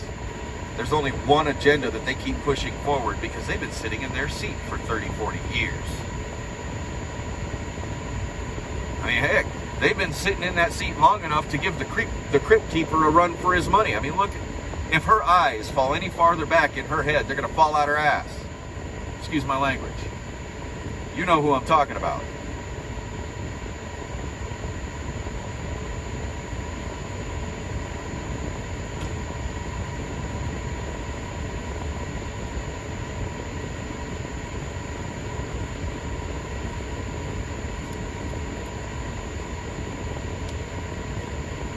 This message, Charlene, this message needs to be spread nationwide. It cannot just be spread in DC, because there are people that are only watching the 1776, and a lot of those people are only watching because they're waiting for the 1776 to make a mistake and all go to jail. That's a large majority of the people watching, because they've been programmed by the media to discount anything that involves one of these. To discount anything that involves this. Or to discount anything that's talking about this, yet is this color.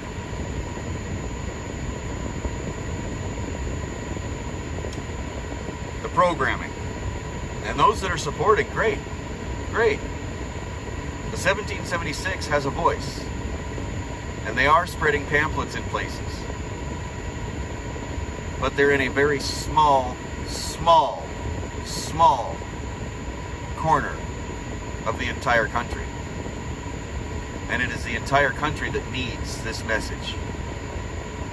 It is the entire country that needs to see what kind of change can be made and needs to be made. That is why your voices and my voice need to move throughout the entire country, not just in your own little neighborhood.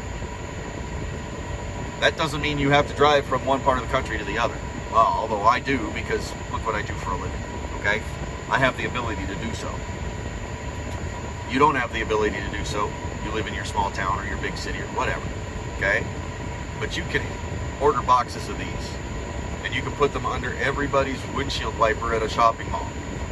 You can put them in between the door frame on, everybody in the neighborhood at their houses.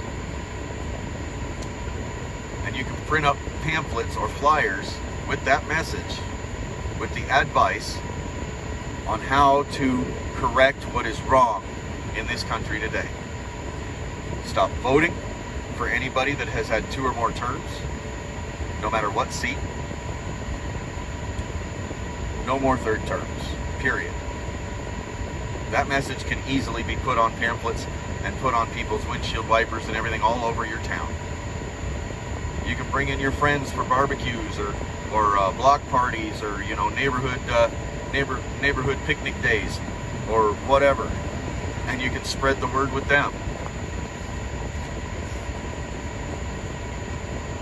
But the word needs to be put out, and it needs to be put out in every corner of this country. And we are up against an entire media blackout. It's not just the mainstream media news stations that are not reporting on this stuff because they've been told not to. It's also your social media accounts. It's YouTube, it's Facebook, it's Twitter, it's all of them that have been shadow banning.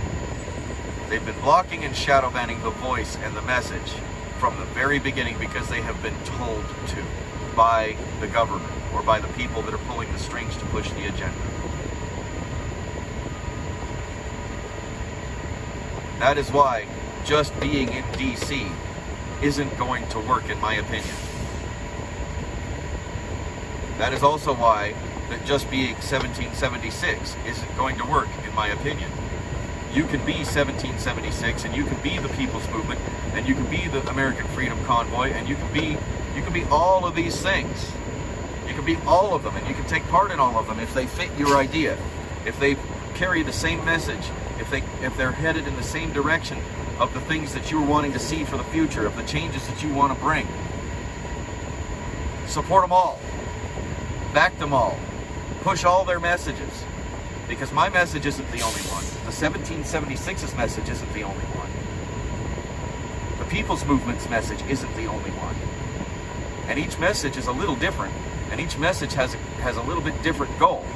But the end result of these messages is all the same. So don't discount any of them. And don't just blindly join just one. Don't just blindly follow just one. Because one alone is never going to get there.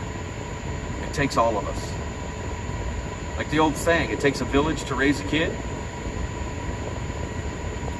It's going to take a village to move forward. And that village has to be comprised of everybody. Every walk of life, every belief, every religion, every color, every language, every culture, every orientation of any kind. It's going to have to involve everybody. Because we have to find that middle ground with everybody, and we have to move forward towards the goal we want, or we will not succeed. We cannot just sit in Washington, D.C. and keep poking the bear that doesn't want to listen to us. They're ignoring. Because the bear doesn't even feel our poke. The bear doesn't care, because we're not paying their paycheck. Yes, we do pay their legal paycheck. We pay their, yearly salary. Of course. We pay that through our taxes. But all that other money that they make and pocket, and they launder through places like the Ukraine, we're not the ones paying that. The lobbyists for Pfizer, the lobbyists for Microsoft, the lobbyists for Facebook, the lobbyists for Twitter, the lobbyists for YouTube. They're the ones paying all those bills. They're the ones putting that big money in their pockets. And they're the only people that our politicians are listening to, because they're the ones that are paying them the most.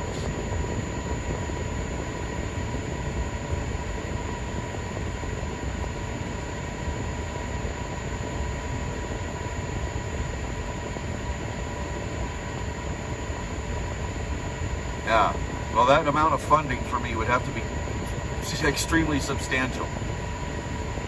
Surely, if it were to come to pass, we're talking about, for me to get out from under the debts that I currently have, especially from having to move, prior debts forward, prior bills, and from having to switch companies, the debts that were incurred that in order to be able to switch companies and switch contracts and everything else at the same time. In order to do all of that, I haven't done all the math, but I guarantee you I'm well over $30,000 in debt right now, trying to dig my way out of that hole, with fuel prices that are insanely high and freight rates that are insanely low. All of that needs to be taken care of long before I could just go and join and become the leader or the spokesman or partake in any of the movements for any amount of time longer than a day or two at a time when I'm just driving by or driving through on a load that I'm already on. If I've got the extra time, I can be there. But unless I'm out of debt, unless I've caught up on all of the loans I had to take out just to be able to change contracts, and it's a substantial amount of money, trust me, and I'm not asking anybody for any of it, because I'm going to work my way out like I always do. We're like cats. We land on the bottom and we land on our feet. From there, there's only one way to go. Up. Doesn't matter how long I have to claw at the walls to get up there. I'm going to get back up there.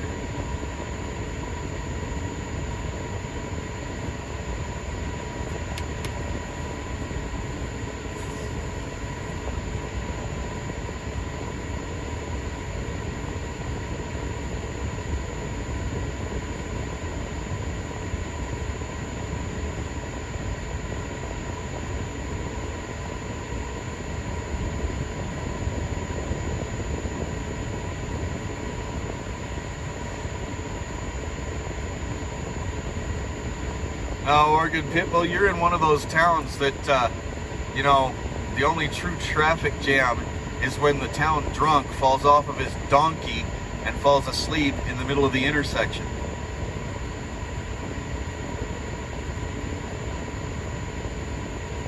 Because his donkey is still trying to get home, but he can't because his master is laying there on the ground, and that's creating the traffic jam. You're a little one-horse town. I miss living in a little one-horse town, or a one-stop sign town, or a one-intersection town, or a one-stoplight town. Yep, I miss that. Biggest mistake I ever made in the past was moving into a big city, because I thought there was going to be opportunities of all kinds, and there were, but I had an accident. I got on the highway, traffic came to a stop, I came to a stop. Giant 15-passenger van full of equipment behind me was doing 70 miles an hour, never hit his brakes. 9 months later, I was still going to physical therapy and everything, and chiropractors trying to get my back straight so that I could stand up perfectly straight. And I still don't quite stand up perfectly straight. And to this day, I still can't carry a sheet of plywood over and over and over again. I can do a couple of sheets of plywood really quickly, but I can't do it continuously all day. I used to work construction and demolition right after I got out of the military. As a matter of fact, the day that I got in that accident, I was going to sign apprenticeship paperwork with the company that I had been working at for several weeks as a temporary. But that all got blown out of the water after that accident, because once I was finally approved to go back to work, I couldn't go back to work because suddenly you had to speak and know English clearly, because all of the foremen on all of the crews only spoke Spanish.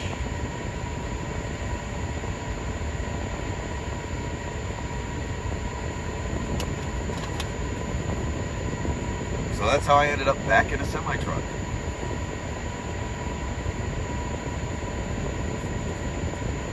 And I think they just finished working on my trailer.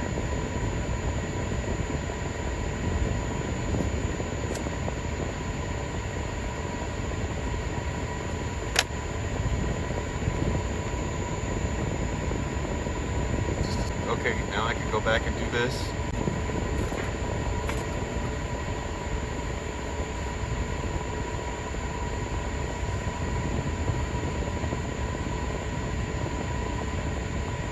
Rocky Pac-Man.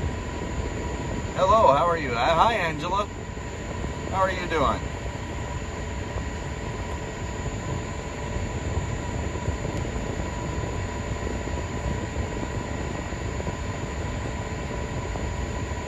Yep. Thank you, Charlene, and thank your father.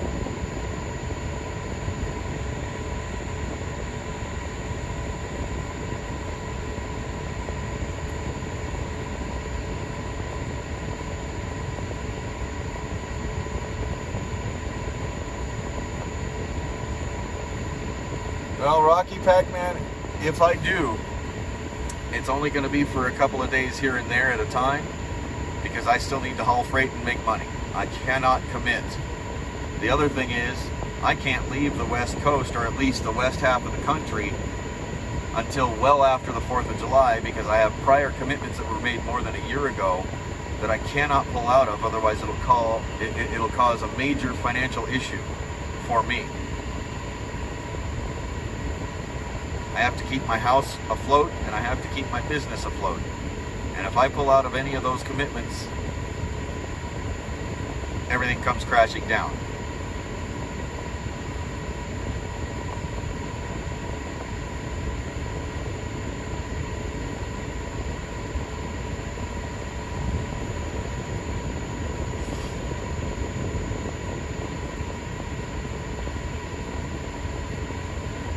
And Charlene,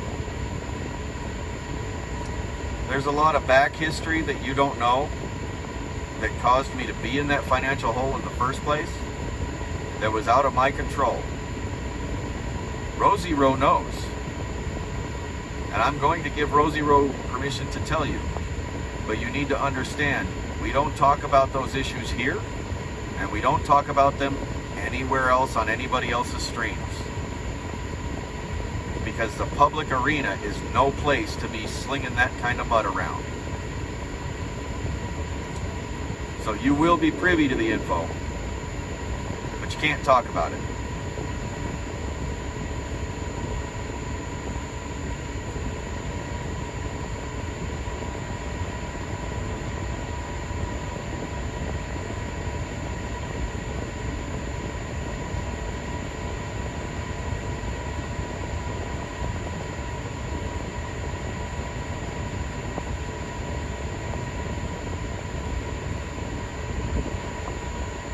You're right, Italian princess, but I have a feeling it will clear up a lot of her questions and a lot of her eagerness to try to get me to be back out with the 1776 instead of what I'm trying to do here. And what I'm trying to do, I'm promoting the 1776, but I'm also promoting the People's Movement. I'm also promoting any other movement out there that is moving along the same lines, looking for that freedom, looking to get these politicians out, looking for that change that needs to be made to send this country back in the right direction. Because not just one of them is ever going to work. It takes all of them, and it takes everybody in this country, and we all need to work together, regardless of any beliefs whatsoever. You don't have to like the guy next to you. You just have to trust that he's on the same line with you, screaming for the same rights as you, and moving forward in the same fight as you.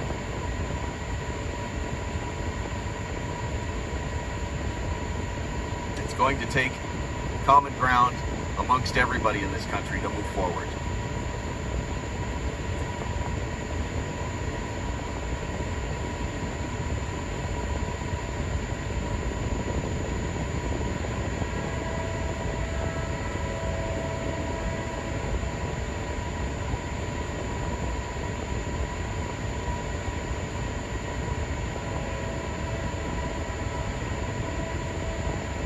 And you know, another thing that would help,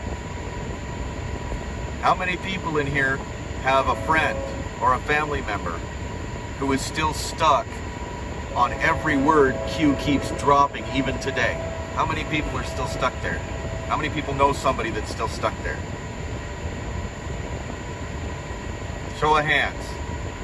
Give the waving, give the clapping hands, or the hands like this, the two that are just up like this.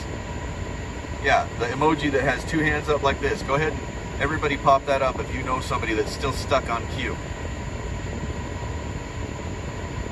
and still believes everything coming out of there. Some of the information that came out of Q was truth. Some. A small amount. Sprinkled with a whole bunch of lies and exaggerations around it. The whole thing was a psyop to keep the people that would have stood up and said no more and slung their weapons over their shoulders and marched on DC and said enough's enough. That was a psyop to keep all those people pacified for what they were about to pull. And even today, they're still keeping those people pacified and keeping them from standing up, because they're keeping those people thinking that they are keyboard warriors, sharing the information, trying to wake up all the people that are asleep, all the people that don't know what's going on. Well, guess what? The people that we're going to wake up already are. It's time for you to put down the keyboard and wake up and join the fight. The time for keyboard warriors was over the day after the election.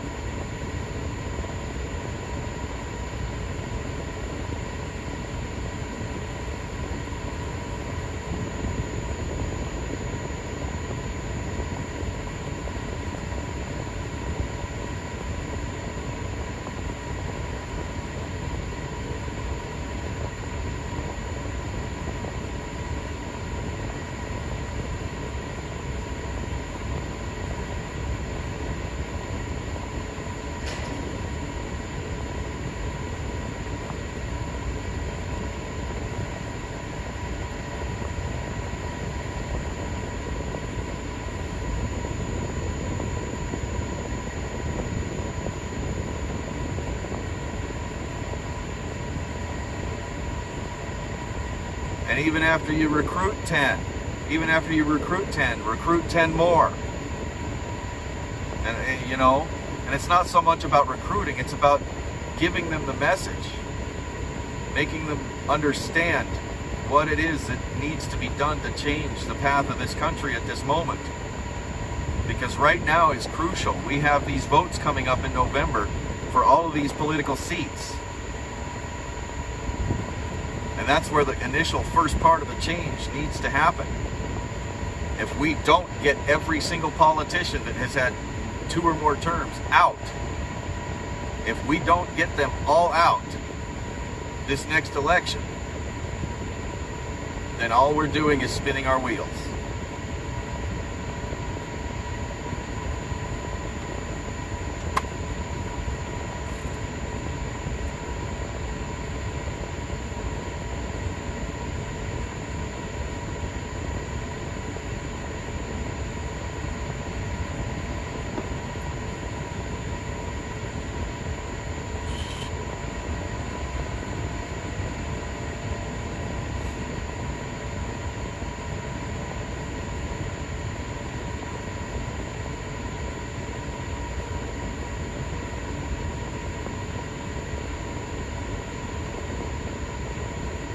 Well, Tammy, you can tell them you're going to have, that's fine. You can have better stuff to do until that gas price is $10 a gallon and you can't afford to go to the grocery store.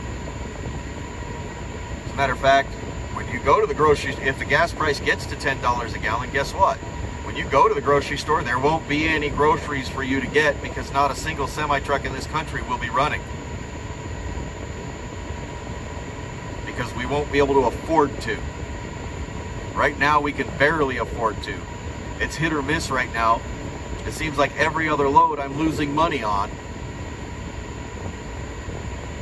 because the fuel prices are just too high already. So when they start starving, you can tell them when they start starving, when they start seeing their store shelves completely empty, then they're going to have to think about that something better to do.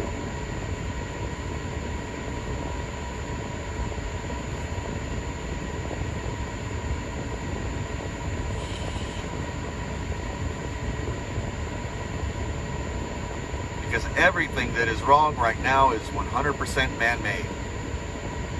And it's made by one group of people that are pulling the strings of the puppet. And you can't tell me he's not a puppet, especially when he can't even form a sentence. And a lot of times, he can't even form a real word sometimes.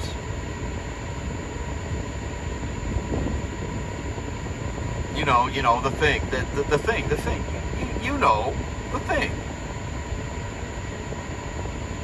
You can't tell me that's not a puppet.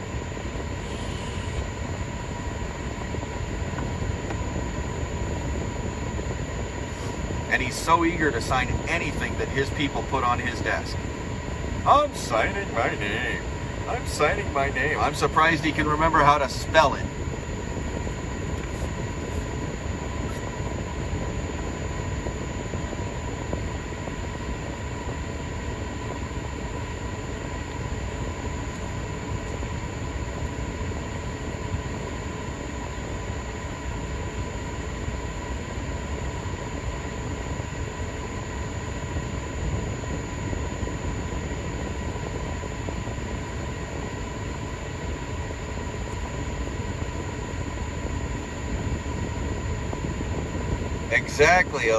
Exactly, Angela.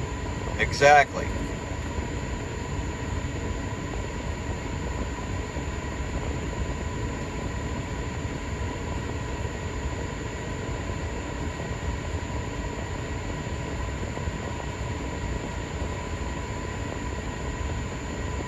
You know, these people today, they've been brainwashed so much, so badly, that they think, okay, all the semi-trucks can go ahead and stop. It doesn't affect me.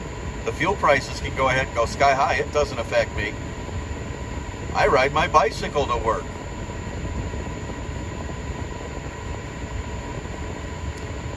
What's going to happen when everything that your work has to do needs to come by truck in the first place? What's going to happen when all the food and all the clothes and all the products that go to your stores needs to come by truck?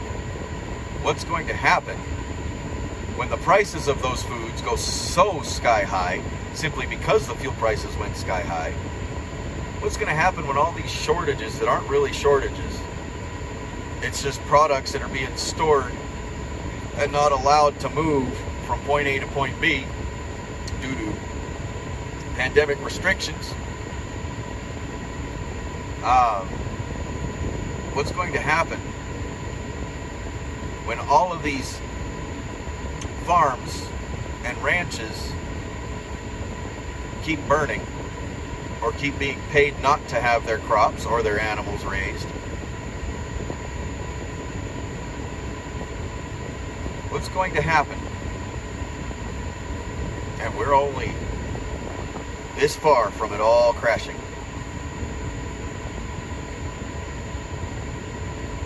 Get a horse. How are you going to feed the horse? How are you going to water the horse? Because guess what? There aren't many places left in this country where you can feed and water a horse and keep it healthy enough to be able to ride without paying and what are you going to pay them with? What are you going to pay them with? The inflation is so high, your dollar bills now are worthless, literally.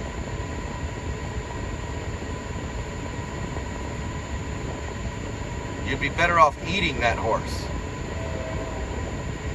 I'm sorry to say that, Shannon, but it is a sad fact. In a few months, the likelihood of anything moving forward economically in this country is slim to none.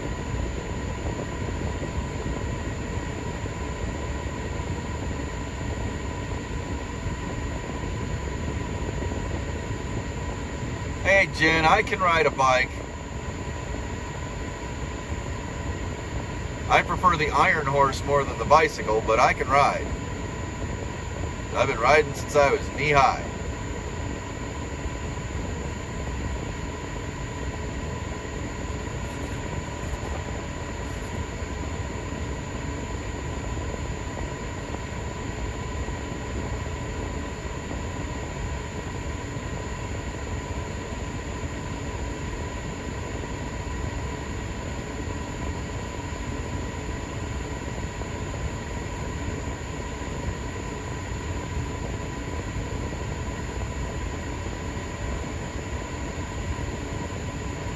Exactly, Angela, and that is why we can no longer vote for any politician that has had 2 or more terms. Because almost every single person in Congress and Senate now has had well more than 2 terms. I'd like you to find me one that has only had 1 term.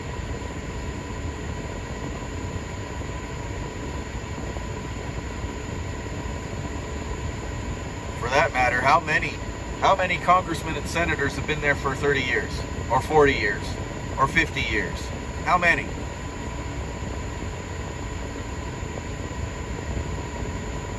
Because the people that have been there that long are the same people that voted to get rid of their term limits in the first place without the consent of the people.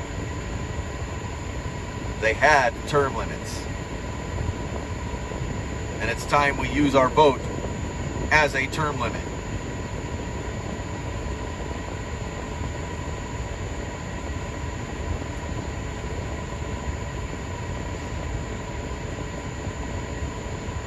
Well, Angela, I'm in no position until well after the 4th of July to be able to go anywhere outside the western states.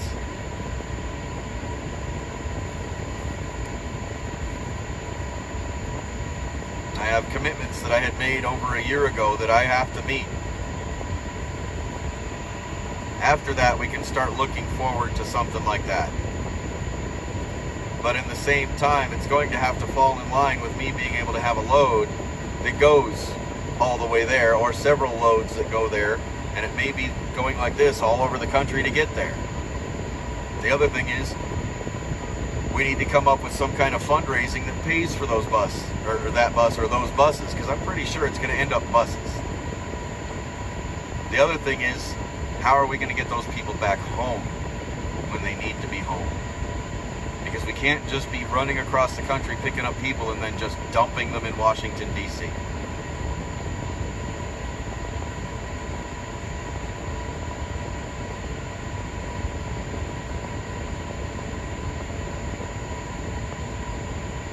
Exactly, Jen.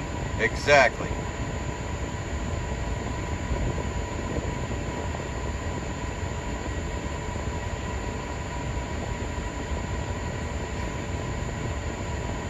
Angela, that crypt keeper, the crypt keeper in the house, she needed to go decades ago. Most of them needed to be out decades ago.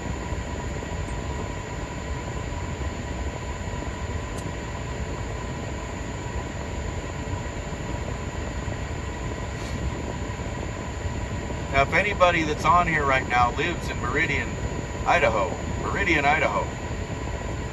that is where I'm sitting today. Go ahead, feel free to come out and say hello. Matter of fact, you can do a quick Google search in Meridian, Idaho for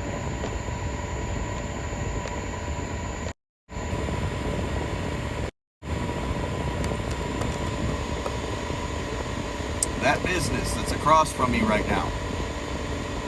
This is where I am sitting in Meridian, Idaho.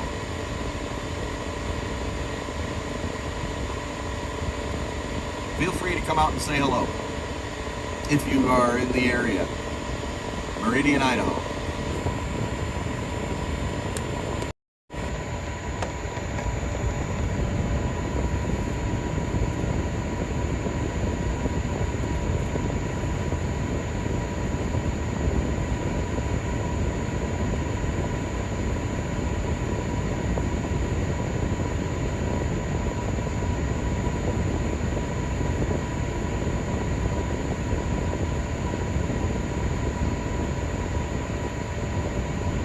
That's nice, Shirlene. That's a great idea. But I also see how that can backfire on everybody. See, I know several people. I grew up in a farming and ranching community myself. Grew up on a farm.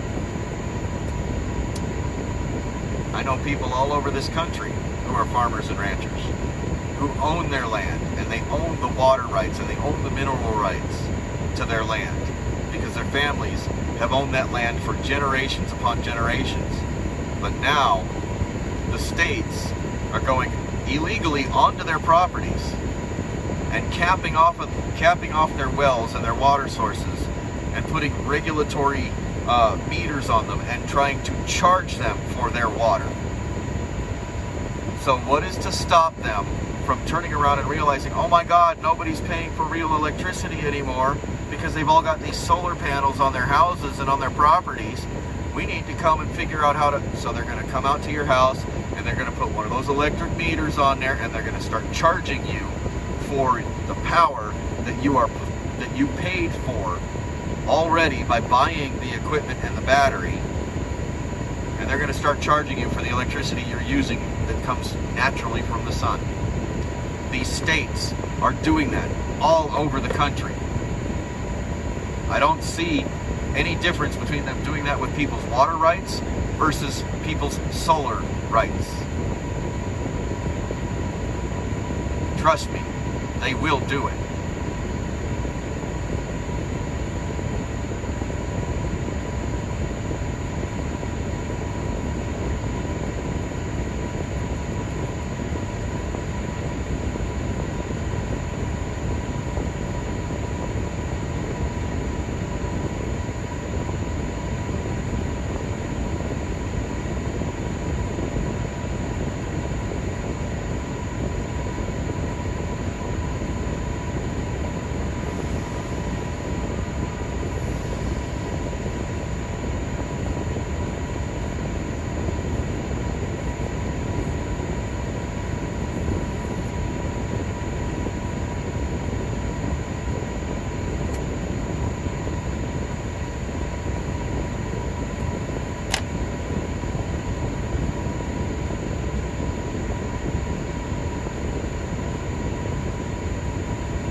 Yes, Shannon.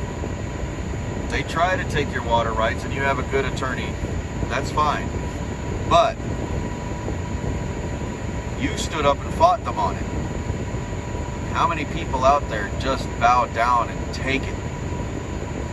Those people out there that just bow down and take it because maybe they don't have the money for an attorney. That might be part of the issue. But they don't fight it. And next thing you know, it becomes common.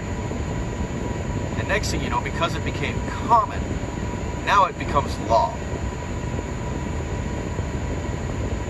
So, kudos for you for fighting it. But that fight doesn't just reside with you. That fight resides with everybody else out there who's having the same things come at them, but can't afford an attorney, or are of the opinion that, well, it's the government. We can't fight the government. I know a lot of people that think that way. It's the government. There's nothing you can do. Guess what? Yes, there is. It's all provided right there. It's all in here.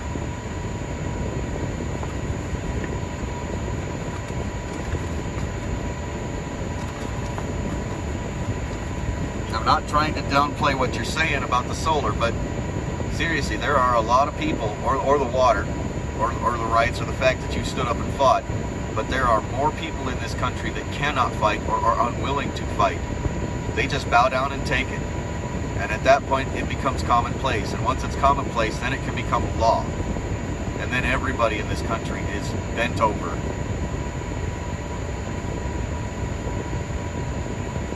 There are places in this country, there are states in this country where they have literally made it illegal to live off grid.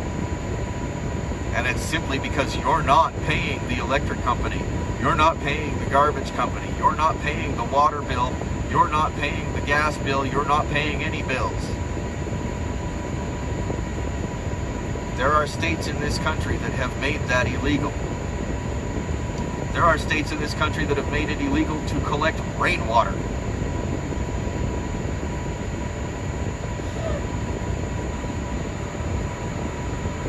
God-given natural water falling from the sky, and you're not allowed to touch it legally.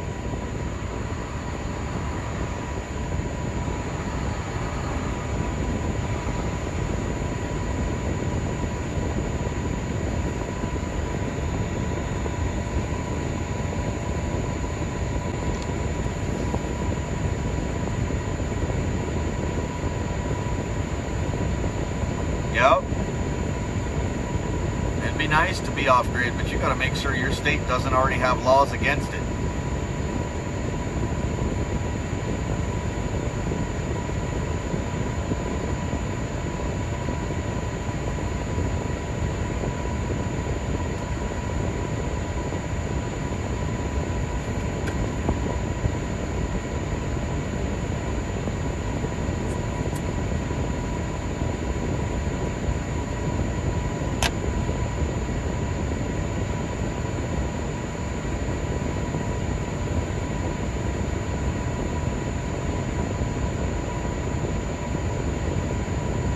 Exactly, Shannon.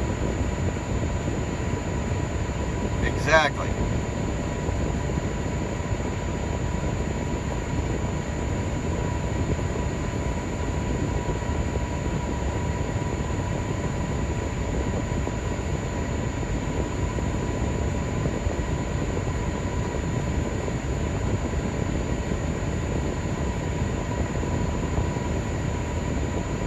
The only thing that they want is for you to keep working till you die.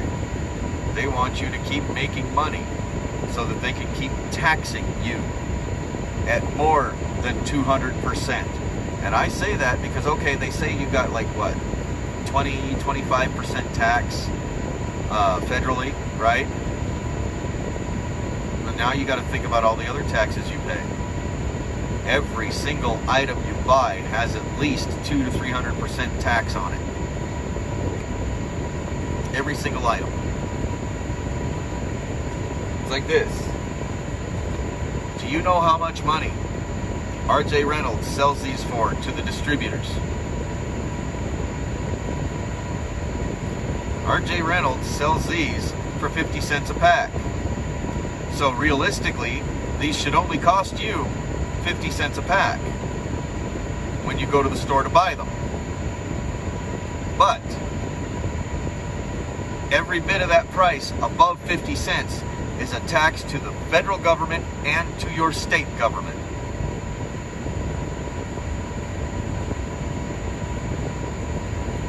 Everything in this country is taxed.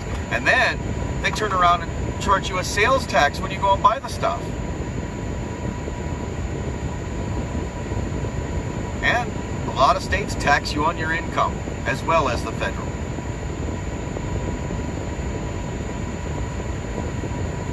All they want is for you to work until you die and keep paying the taxes.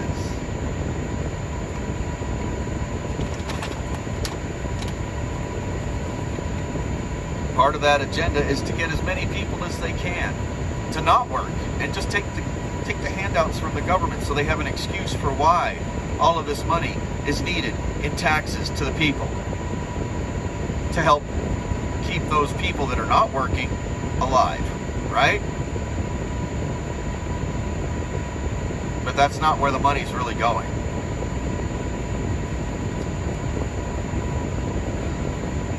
I gotta go check and make sure they're not done unloading me, because they never brought me my paperwork. I'm gonna be right back. I haven't felt them in my trailer in a while.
We are done. And how lazy is that? That's how you sign for the bill of lading? I mean, seriously? That's lazy.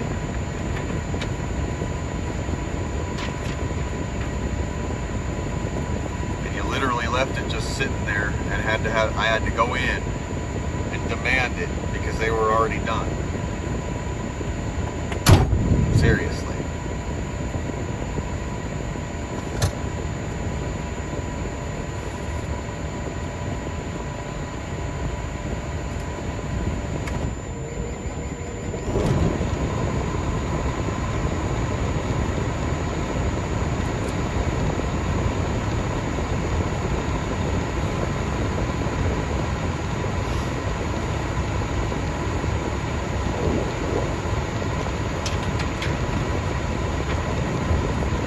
Alright guys, I am going to take care of some paperwork and I'm going to get myself moved over to a place to park and start working on finding another load after I get the trailer cleaned out. So I'm going to be busy. I want to get it done before it gets much hotter throughout the day, so I will go live again once I get all that taken care of, but I'm going to say goodbye for now. Wish everybody a happy day and encourage you to go out and spread the word. No more third terms. Have a great day.